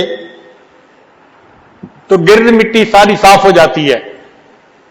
یہ تحلیل بھی اسی طرح انسان کے دل سے ما سوا کے جتنے اثرات ہوتے ہیں سب کو مٹا دیتے ہیں. حضرت مجدد ثانی رحمت اللہ علیہ نے اپنے مکتوبات میں تفصیل لکھی ہے اور اس کے بعد ایک شعر لکھا ہے. فرماتے ہیں, عشق کی آتش کا جب شعلہ اٹھا, جب انسان کے دل میں عشق کی آتش کا شعلہ اٹھتا ہے, ماں سوا معشوق سب کچھ جل گیا. تو معشوق کے سوا جو کوئی بھی ہوتا ہے سب کچھ جل جاتا ہے. عشق کی آتش کا جب شعلہ اٹھا, ماں سوا معشوق سب کچھ جل گیا. تیغ لا سے قتل غیر حق ہوا, یعنی لا کی تلوار سے جو غیر حق تھا, اللہ کے علاوہ جو کوئی تھا سب ختم ہو گیا. تیغ لا سے قتل غیر حق ہوا, دیکھیے پھر بعد اس کے کیا بچا. پھر بچا اللہ باقی سب فنا, مرحبا اے عشق تجھ کو مرحبا. اے عشق تجھے مرحبا ہو کہ تو نے ماں سوا کا نام و نشان مٹا کے رکھ دیا دل میں سے. تو لا الہ کی ضرب جب لگائی جاتی ہے تو دل صاف ہوتا ہے اور ماں سوا کی محبتیں دل سے نکل جاتی ہیں, ختم ہو جاتی ہیں. اس لیے پہلے اللہ اللہ کا ذکر کروایا جاتا ہے, اس کے بعد تحلیل کے اسباق آتے ہیں تاکہ ماں سوا کی کامل نفی نصیب ہو جائے انسان کو. ویسے بھی حدیث پاک میں یہ لا الہ الا اللہ کے بہت زیادہ فضائل ہیں. نبی الاسلام نے ارشاد فرمایا, الایمان بضع و ستون شعبہ, اعلیٰ شہادت اللہ الہ الا اللہ و ادناہا اماطۃ الاذی عن الطریق والحیاء شعبۃ من الایمان. یعنی ایمان کے 73 شعبے ہیں اور ان میں سب سے جو اعلیٰ ہے وہ لا الہ الا اللہ ہے. تو لا الہ الا اللہ اللہ کے ہاں اتنی اہمیت رکھتا ہے, اس کا ذکر کرنا اللہ کو بہت پسند ہے. جابر رضی اللہ عنہ فرماتے ہیں کہ نبی الاسلام نے فرمایا, افضل الدعاء لا الہ الا اللہ, یعنی افضل دعا لا الہ الا اللہ ہے۔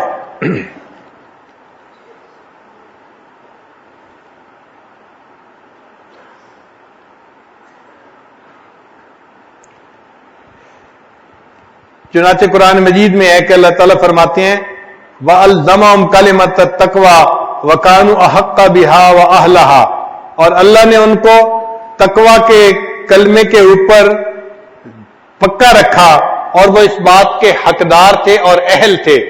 تو مفسرین نے لکھا کہ اس سے کیا مراد ہے؟ فرماتے ہیں ہی لا الہ الا اللہ محمد الرسول اللہ، کہ کلمۃ التقوی سے مراد لا الہ الا اللہ محمد الرسول اللہ تھا۔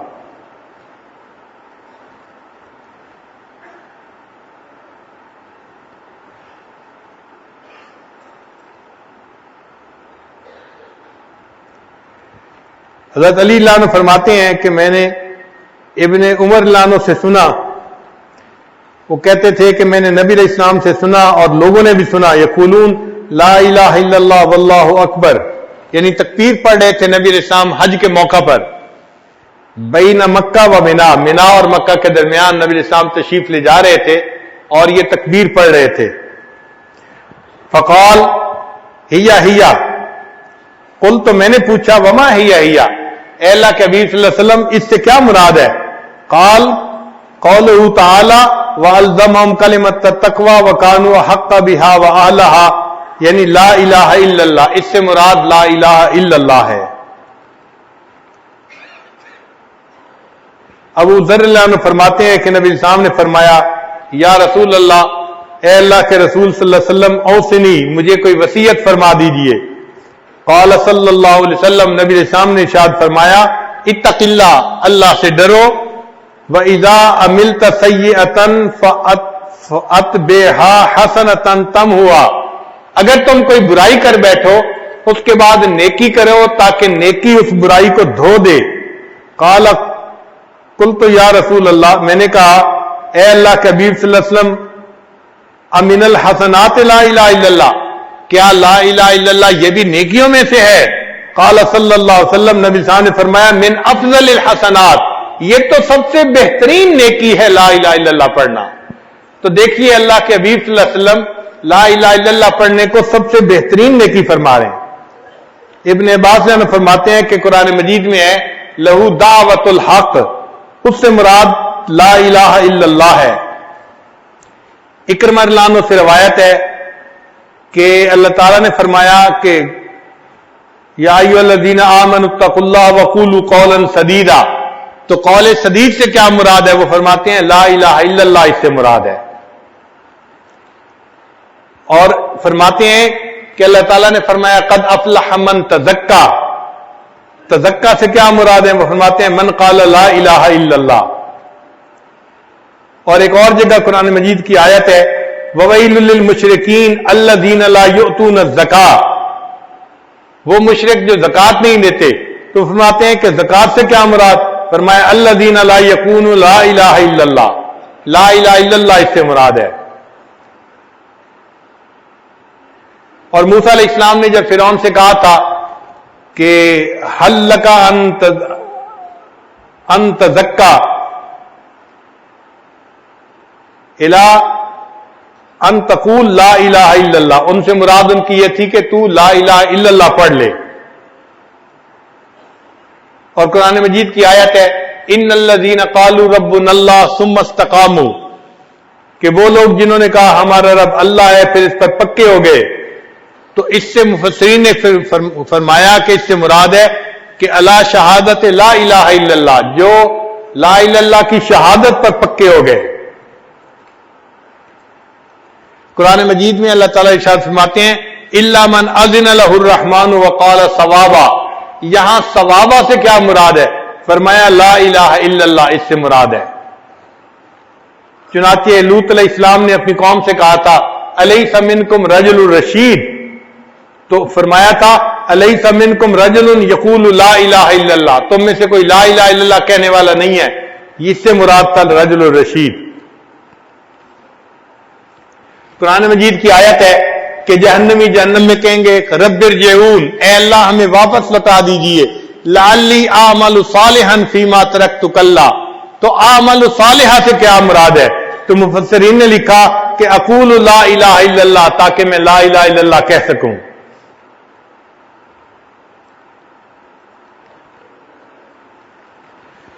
اللہ رب العزت کا ارشاد ہے للذین احسنوا الحسنى، کہ جو لوگ نیکی کریں گے ان کو حسنہ ملے گا.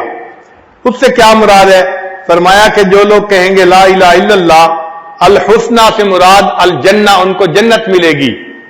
وزیادہ، اور زیادہ سے مراد النظر الی وجہ اللہ تبارک و تعالی، اللہ تعالی کا دیدار کرنا. مجاہد رحمت اللہ علیہ فرماتے ہیں کہ اللہ تعالیٰ کا فرمان ہے وَأَسْبَغَ عَلَيْكُمْ نِعَمَهُ ظَاهِرَةً وَبَاطِنًا.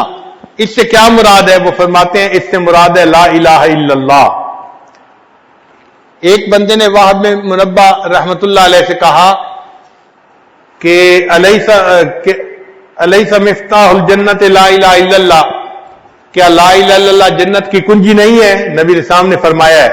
انہوں نے فرمایا بلا ایسا ہی ہے یا ابن اخی، ولیکن لیس من مفتاح الا ولہ اسنان فمن جاء باسنانہ فتح لہ ومن لم یفتح لہ. یعنی چابی کے دندانے بھی ہوتے ہیں، تو نیک اعمال دندانے کی مانند ہیں. جس نے کلمہ پڑھ لیا چابی تو مل گئی، لیکن اگر وہ اعمال بھی ٹھیک کر لے گا تو دندانے بھی ٹھیک ہو جائیں گے، تو جنت کا دروازہ کھل جائے گا. اور اگر اس نے اعمال ٹھیک نہ کیے تو اس کے ہاتھ میں کنجی تو ہوگی، مگر وہ کنجی جنت کا دروازہ کھول نہیں سکے گی. اور ایسا ہوتا ہے، دو گاڑیاں ہیں، ایک کی چابی دوسرے کو لگاؤ تو دروازہ نہیں کھلتا، حالانکہ وہ چابی اندر چلی بھی جاتی ہے، اس کے دندانے ٹھیک نہیں ہوتے.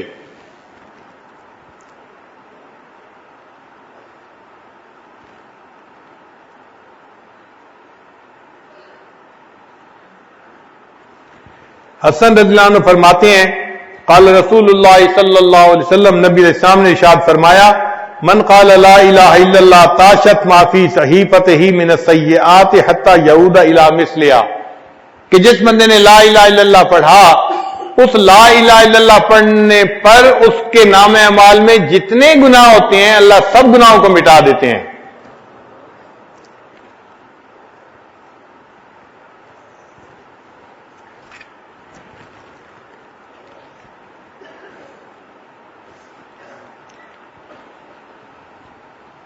علامہ اقبال نے کیا اچھے اشعار کہے، خودی کا سر نہاں لا الہ الا اللہ، خودی ہے تیغ فساں لا الہ الا اللہ.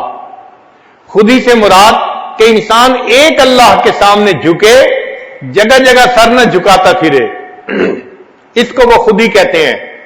کہ انسان مومن غیور ہونا چاہیے، ایک در پر جھکنے والا ہونا چاہیے، جگہ جگہ سر جھکانے والا نہ ہو. خودی کا سر نہاں لا الہ الا اللہ، خودی ہے تیغ فساں لا الہ الا اللہ. فساں کہتے ہیں جو چیز کو تیز کرنے والے گرائنڈر ہوتا ہے، وہ کہتے ہیں کہ خودی جو ہے یہ تلوار ہے، اور اس تلوار کو جو تیز کرنے والی چیز ہے وہ لا الہ الا اللہ ہے. جتنا لا الہ الا اللہ پڑھو گے تمہاری یہ جو خودی ہے نا، اللہ کے سامنے جھکنا ہے کسی اور کے سامنے نہیں، یہ اتنی زیادہ تیز ہو جائے گی. یہ دور اپنے براہیم کی تلاش میں ہے، صنم کدا ہے جہاں لا الہ الا اللہ. کیا ہے تو نے متاع غرور کا سودا، فریب سود و زیاں لا الہ الا اللہ. یہ مال و دولت دنیا، یہ رشتہ و پیوند، بتان وہم و گما لا الہ الا اللہ. خرد ہوئی ہے زمان و مکان کی زناری، نہ ہے زمان مکان لا الہ الا اللہ. یہ نغمہ فصل گلو لالا کا نہیں پابند. یہ بہت ہی خوبصورت شعر کا ہے.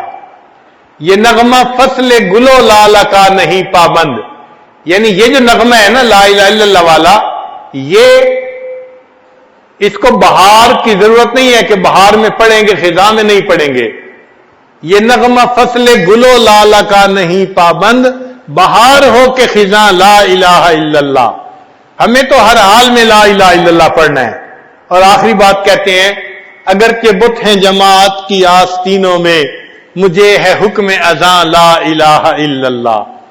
تو ہم اگر لا الہ الا اللہ پڑھیں گے، اس سے ہمارے دل منور ہوں گے، ہمارے دلوں میں اللہ کی محبت آئے گی اور دلوں سے گناہوں کی ظلمت جو ہے وہ ختم ہو جائے گی۔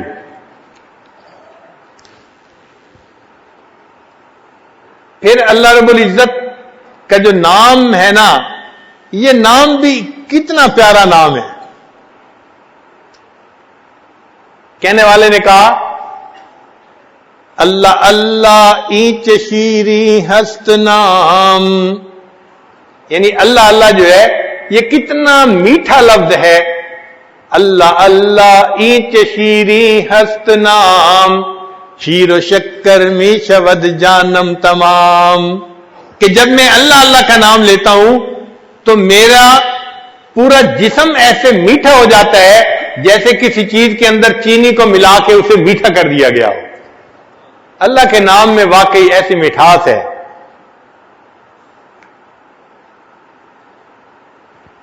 اللہ کے نام کے اوپر کی کتنی عجیب صفات اور معارف ہیں، اس پر محدثین نے پوری پوری کتابیں لکھی ہیں اللہ تعالیٰ کے نام کی، جو معارف ہیں اس کے اوپر۔ چنانچہ چند ایک آپ بھی سن لیجئے۔ ایک تو یہ کہ ندا کے تمام حروف میں سے صرف یا کا حرف اللہ کے نام پر داخل ہو سکتا ہے، باقی حروف کے ساتھ اللہ کو منادہ بنانا جائز نہیں۔ اس کی وجوہات ہیں، مثلا یا ایسا حرف ہے جو قریب کے لیے بھی بولا جاتا ہے اور دور کے لیے بھی بولا جاتا ہے، تو یہ قریب اور بعید دونوں کے لیے استعمال ہوتا ہے۔ اور اللہ تعالیٰ کی ذات بھی ایسی ہے کہ وہ انسان کے قریب بھی ہے اور اپنے عظمت و جلال کی وجہ سے بندے سے دور بھی ہے، تو اس میں بھی قرب بھی ہے، بعد بھی ہے۔ اور چونکہ اس جو ہے حرف ندا کے اندر بھی قرب اور بعد تھا، تو ان صفات کی وجہ سے اللہ تعالیٰ کے نام کے ساتھ یا کا لفظ ہی لگایا جاتا ہے۔ پھر دوسری بات کہ آج تک ماہرین لغات اس بات پر حیران ہیں کہ اللہ رب العزت کا جو یہ نام ہے، یہ عربی ہے یا عجمی، سریانی ہے یا عبرانی، علم ہے یا غیر علم، مشتق ہے یا غیر مشتق۔ اسی طرح یا کی حقیقت بھی لوگوں کی نگاہ سے مستور ہے، تو چونکہ نام بھی مستور تھا اور یہ حرف ندا بھی مستور ہے، تو مستور کو مستور کے ساتھ مناسبت، اس لیے اللہ کے نام کے ساتھ ہی صرف یا کا لفظ آ سکتا ہے۔ پھر قرآن پاک میں جتنے بھی منادہ آئے ہیں سب لفظ یا کے ساتھ آئے ہیں، گویا یا تمام حروف ندا میں افضل ہے، اور اللہ تعالیٰ کا نام اللہ تعالیٰ کے تمام ناموں میں سے افضل ہے، تو افضل کو افضل کے ساتھ جوڑ دیا گیا، الافضل للافضل۔ پھر یا ایسا حرف ندا ہے کہ جو بہت جس میں تخفیف ہے، چھوٹا ہے، آسانی سے کہا جا سکتا ہے، اور اس کے آخر میں الف ہے جو کہ مد الصوت کے لیے ہے اور مدادا کے لیے مناسب ہے، چونکہ لفظ اللہ کے ساتھ کثرت سے اللہ کو پکارا جاتا ہے اور کثرت استعمال تخفیف کا تقاضا کرتی ہے، اور لفظ اللہ کے ساتھ یا کو خاص کر دیا گیا، اس میں بھی تخفیف اور اس میں بھی اس کے لیے بھی تخفیف۔ تمام حروف ندا میں یا ایسا حرف ندا ہے جس کا حذف کرنا جائز ہے۔ معذوف ہونے کی صورت میں ظاہراً یہ حرف مستور ہوتا ہے اور عملاً و تصرفاً ظاہر ہوتا ہے، یعنی ظاہر بھی ہے مستور بھی ہے، گویا اس حرف کا ظاہر بھی ہے اور باطن بھی ہے، اور چونکہ اللہ تعالیٰ کا ظاہر بھی ہے باطن بھی ہے، الظاہر بھی ہے الباطن بھی ہے، اس مناسبت سے بھی اللہ کے نام کے ساتھ اس لفظ کا حرف کا آنا وہ زیادہ جو ہے وہ بہتر نظر آتا ہے۔ اللہ تعالیٰ کے نام میں ایک خوبی یہ بھی ہے کہ اس نام کے جتنے ٹکڑے کرتے چلے جائیں، جو ٹکڑا باقی بچتا ہے وہ اللہ تعالیٰ کے نام ہی کی طرف انسان کو دعوت دیتا ہے۔ مثلا اللہ کا نام لکھا ہوا ہے، اب اس کو پڑھیں تو کون یاد آتا ہے؟ اللہ یاد آتا ہے۔ اب اگر کوئی بندہ فرض تو پہلی الف ہٹا دے تو باقی کیا بچتا ہے؟ للہ، تو للہ کس کی یاد دلا رہا ہے؟ اللہ تعالیٰ کی۔ اچھا ایک اور لام ہٹا دے تو پھر باقی کیا رہ گیا؟ لہو، لہو ما فی السماوات و ما فی الارض، وہ بھی اللہ کی یاد دلاتا ہے۔ اچھا اگر دوسرا لام بھی ہٹا دیا جائے تو پھر باقی کیا بچ جاتا ہے؟ ہو بچ جاتا ہے. لا الہ الا ہو، وہ بھی اللہ ہی کی طرف انسان کو متوجہ کرتا ہے. کتنا خوبصورت نام ہے. لوگوں کے نام ہوتے ہیں ایک حرف نکال دو باقی نام کا کوئی مطلب ہی نہیں بنتا، بے معنی سا نام ہو جاتا ہے. اللہ آپ کتنے عظیم ہیں، آپ نے اپنے لیے کتنا خوبصورت نام پسند کیا. کوئی بندہ الگ الگ بھی کرتا جائے تو جو بچے گا وہ بھی اللہ کے نام کی طرف ہی انسان کو جو ہے وہ متوجہ کرے گا. پھر اللہ تعالیٰ کے جتنے باقی نام ہیں وہ سارے کے سارے ایک صفت پر دلالت کرتے ہیں.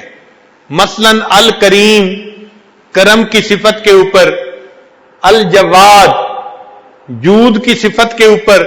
تو ہر اسم جو ہے وہ ایک ایک صفت کے اوپر دلالت کرتا ہے. لیکن اللہ کا نام ایسا ہے جو اللہ تعالیٰ کی تمام صفات کی طرف اشارہ کرتا ہے. یہ ایسا افضل نام ہے.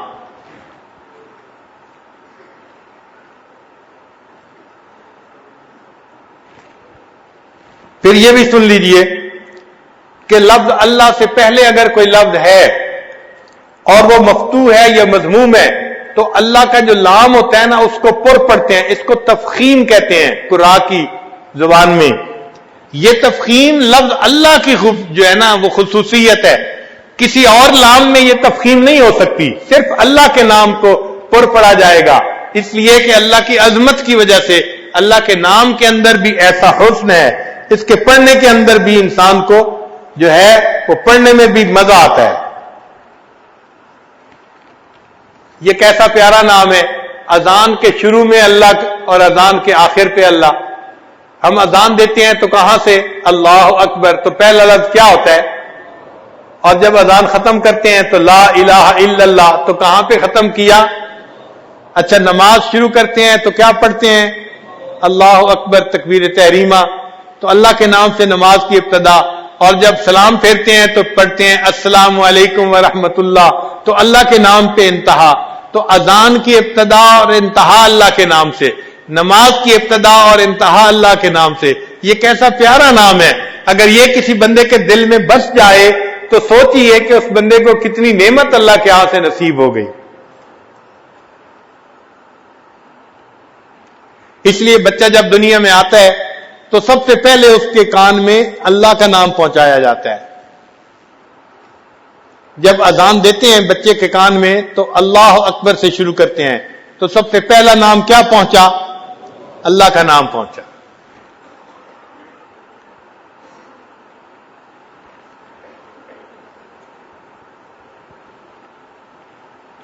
پھر اللہ کسی دوسرے اسم کی طرف مضاف نہیں ہوتا، جبکہ دوسرے اسماء اس کی طرف مضاف ہوتے ہیں.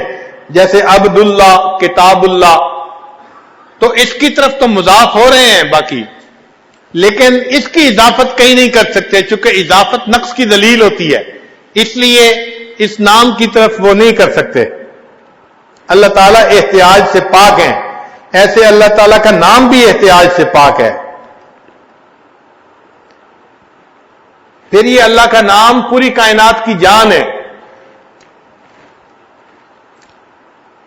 ان اللہ عز وجل یقول لاسرافیل اذا سمعت قائلا یقول اللہ اللہ فاخر النفخۃ 40 سنۃ اکراما لقائلها، کہ جب تو کسی بندے سے سنے کہ وہ اللہ کا لفظ کہہ رہا ہے، اس نام کے اکرام کی وجہ سے سور پھونکنے میں 40 سال تاخیر کر دینا.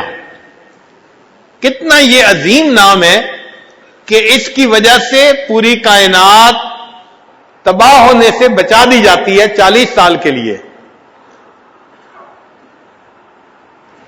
جب اللہ تعالیٰ نے آدم علیہ السلام میں روح پھونکی تو حدیث پاک میں آتا ہے کہ جیسے ہی وہ زندہ ہوئے تو انہوں نے سب سے پہلے اللہ کا نام لیا.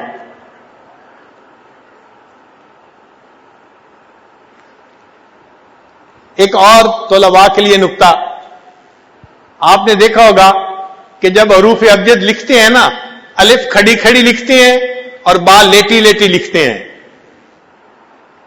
تو با فطرتاً یعنی اصلاً وہ لیٹی ہوئی ہوتی ہے، الف کھڑی ہوئی ہوتی ہے اور با لیٹی ہوتی ہے. لیکن یہ با جب اللہ کے نام کے ساتھ مل جاتی ہے، اللہ کے اسم کے ساتھ مل جاتی ہے، جیسے بسم اللہ، تو اس میں جو شروع میں با لکھتے ہیں اس کو بھی کھڑا بناتے ہیں. کیوں کھڑا بناتے ہیں؟ اللہ کے نام کی عظمت کی وجہ سے. ہمارے لیے سوچنے کی بات ہے، اگر با لیٹی ہوئی تھی، اللہ کے نام کے ساتھ جڑی، اللہ کے نام نے اس با کو کھڑا کر دیا. اے انسان، تو بھی دنیا میں پریشانیوں سے لیٹا ہوا ہے، اللہ کے نام کے ساتھ نتھی ہو جائے گا، اللہ تعالیٰ تجھے بھی کھڑا فرما دیں گے، تجھے بھی عزتیں عطا فرما دیں گے.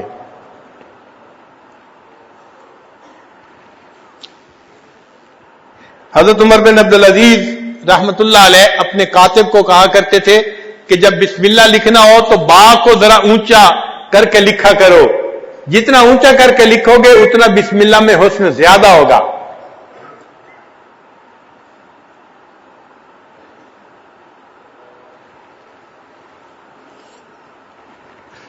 اب اس نام کا ذکر ہم نے کثرت کے ساتھ کرنا ہے.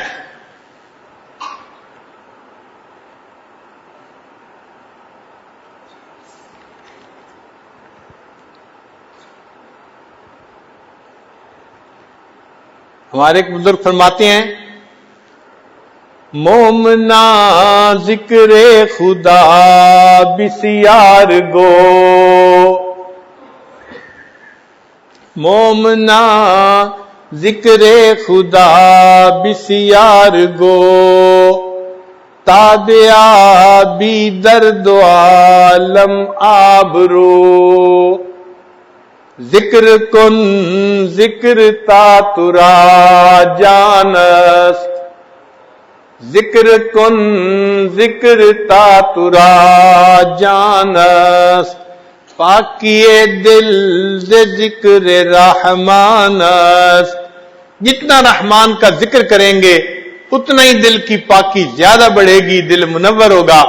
تو آج کی مجلس میں ہم اپنے دلوں میں یہ ارادہ کریں کہ ہم نے اس ذکر کی کثرت کرنی ہے، لیٹے بیٹھے چلتے پھرتے اپنے اللہ کو یاد کرنا ہے اور اپنے دل کو اس نام سے منور کرنا ہے.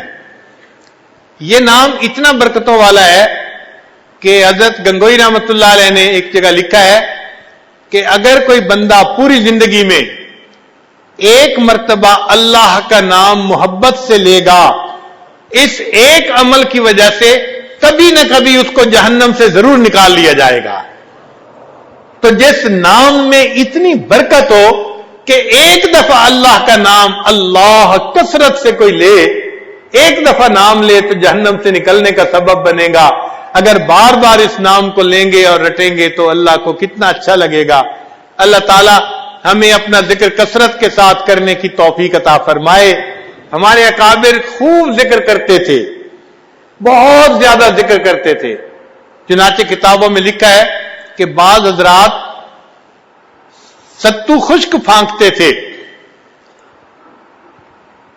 تو دوسرے بزرگ فرماتے ہیں کہ میں نے ان سے پوچھا اس میں پانی ملا کے کیوں نہیں کھا لیتے؟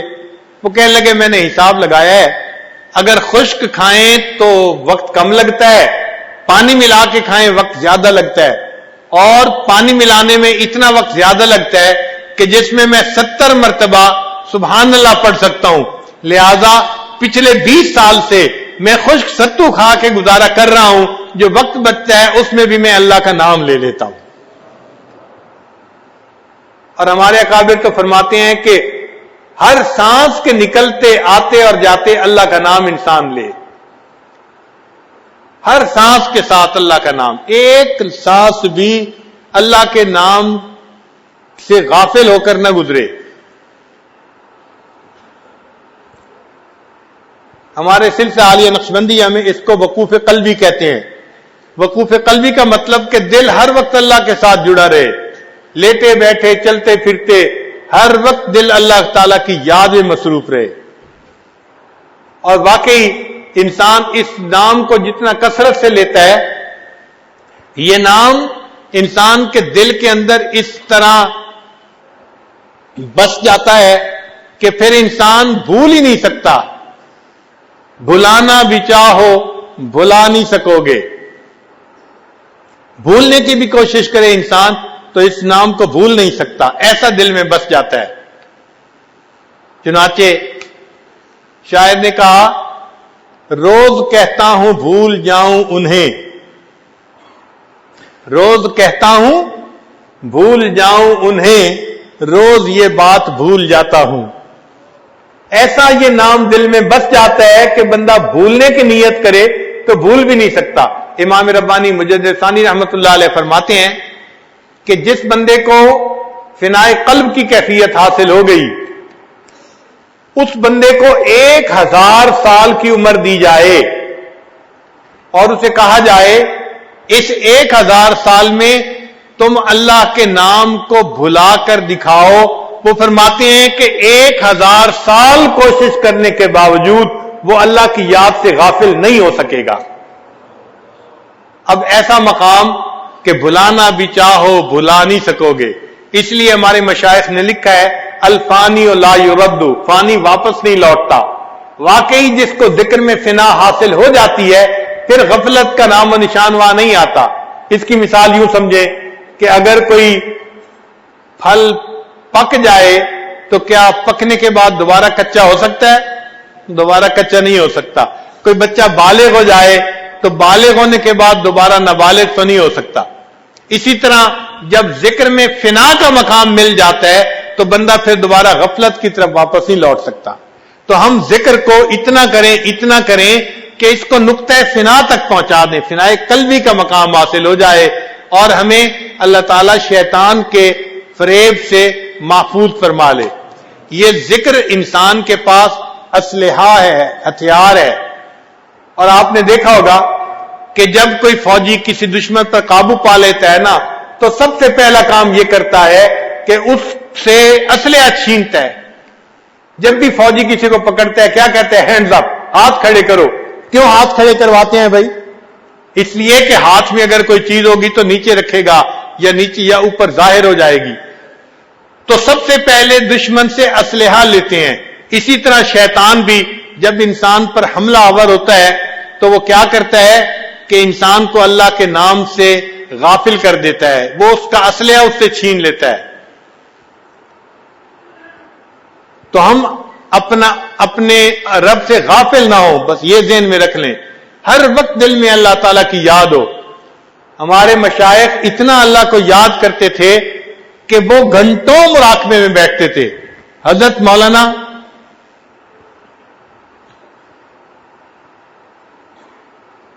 غلام اللہ خان رحمت اللہ علیہ،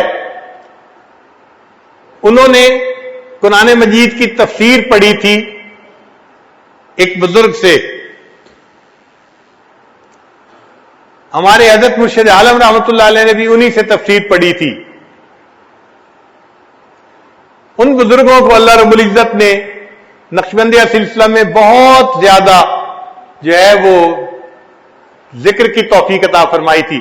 ہمارے حضرت فرمایا کرتے تھے، وہ اتنا ذکر کرتے تھے کہ عشاء کے بعد مراقبہ کرواتے تھے جس کی اختتامی دعا نہیں ہوتی تھی۔ ہم بڑے حیران ہوئے کہ عشاء کے بعد مراقبہ کرواتے تھے اور اس کی اختتامی دعا نہیں ہوتی تھی۔ تو حضرت نے فرمایا ہاں، حضرت نے سب مریدین میں اعلان کیا ہوا تھا کہ بھائی جب مراقبہ میں شروع کروں گا آپ مراقبے میں شریک ہو جائیں، پھر جو تھک جائے وہ اٹھ کے چلا جائے۔ ایک جاتا تھا، دوسرا جاتا، تیسرا جاتا، لوگ اٹھ کے جاتے تھے، تہجد کا وقت ہو جاتا، حضرت جب سر اٹھاتے تھے تو سب لوگ جا چکے ہوتے تھے، حضرت اٹھ کے تہجد کی نیت مان لیتے تھے۔ ان کے مراقبے میں اختتامی دعا ہی نہیں ہوا کرتی تھی، اتنا لمبا مراقبہ کیا کرتے تھے، گھنٹوں اللہ کی یاد میں بیٹھا کرتے تھے۔ سید احمد بدوی رحمت اللہ علیہ مصر میں ایک بزرگ ہوئے ہیں، ان کے بارے میں آتا ہے کہ وہ کئی دن کا مراقبہ کرتے تھے، یعنی 40 دن مراقبے میں بیٹھتے تھے۔ کیا مراد؟ فقط نماز کے وقت اٹھتے تھے اور نماز پڑھ کے پھر مراقبے میں، پھر اٹھتے تھے نماز پڑھ کے پھر مراقبے میں، 40 دن ایسے گزارتے تھے۔ تو ان کے حالات زندگی میں لکھا ہے کثرت ذکر کرنے کی وجہ سے ان کے چہرے پہ اتنا نور تھا کہ لوگ ان کے چہرے کا نور دیکھ کے برداشت نہیں کر سکتے تھے، تو وہ اپنے چہرے کو لپیٹا کرتے تھے، ڈاٹا باندھا کرتے تھے۔ عام آدمی ان کے چہرے کو دیکھ کے برداشت نہیں کر سکتا تھا، بے ہوش ہو جاتا تھا، ایسا نور اللہ نے ان کے چہرے پہ عطا فرمایا تھا۔ تو ہمارے بزرگوں نے تو 40 دن کے مراقبے کیے اور ہم 40 منٹ کا مراقبہ بھی نہیں کر پاتے.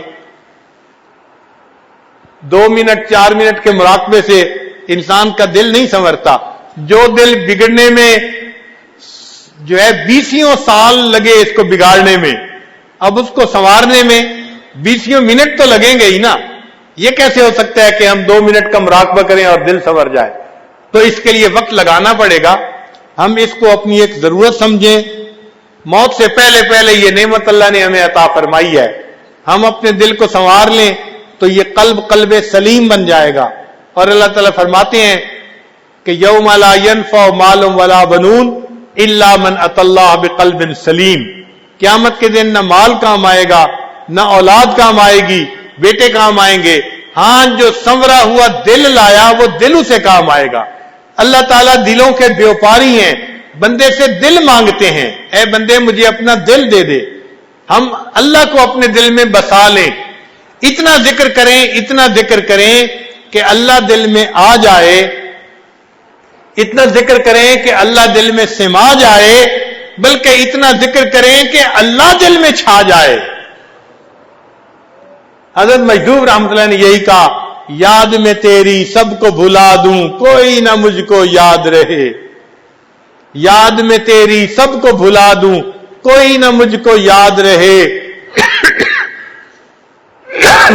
تجھ پر سب گھر بار لٹا دوں خانہ دل آباد رہے. سب خوشیوں کو آگ لگا دوں غم سے تیرے دل شاد رہے. سب کو نظر سے اپنی گرا دوں تجھ سے فقط فریاد رہے. اب تو رہے بس تادم آخر ورد زباں اے میرے الہ لا الہ الا اللہ لا الہ الا اللہ. اللہ تعالی ہمیں اس ذکر کو کثرت کے ساتھ کرنے کی توفیق عطا فرمائے. وآخر دعوانا ان الحمد للہ رب العالمین.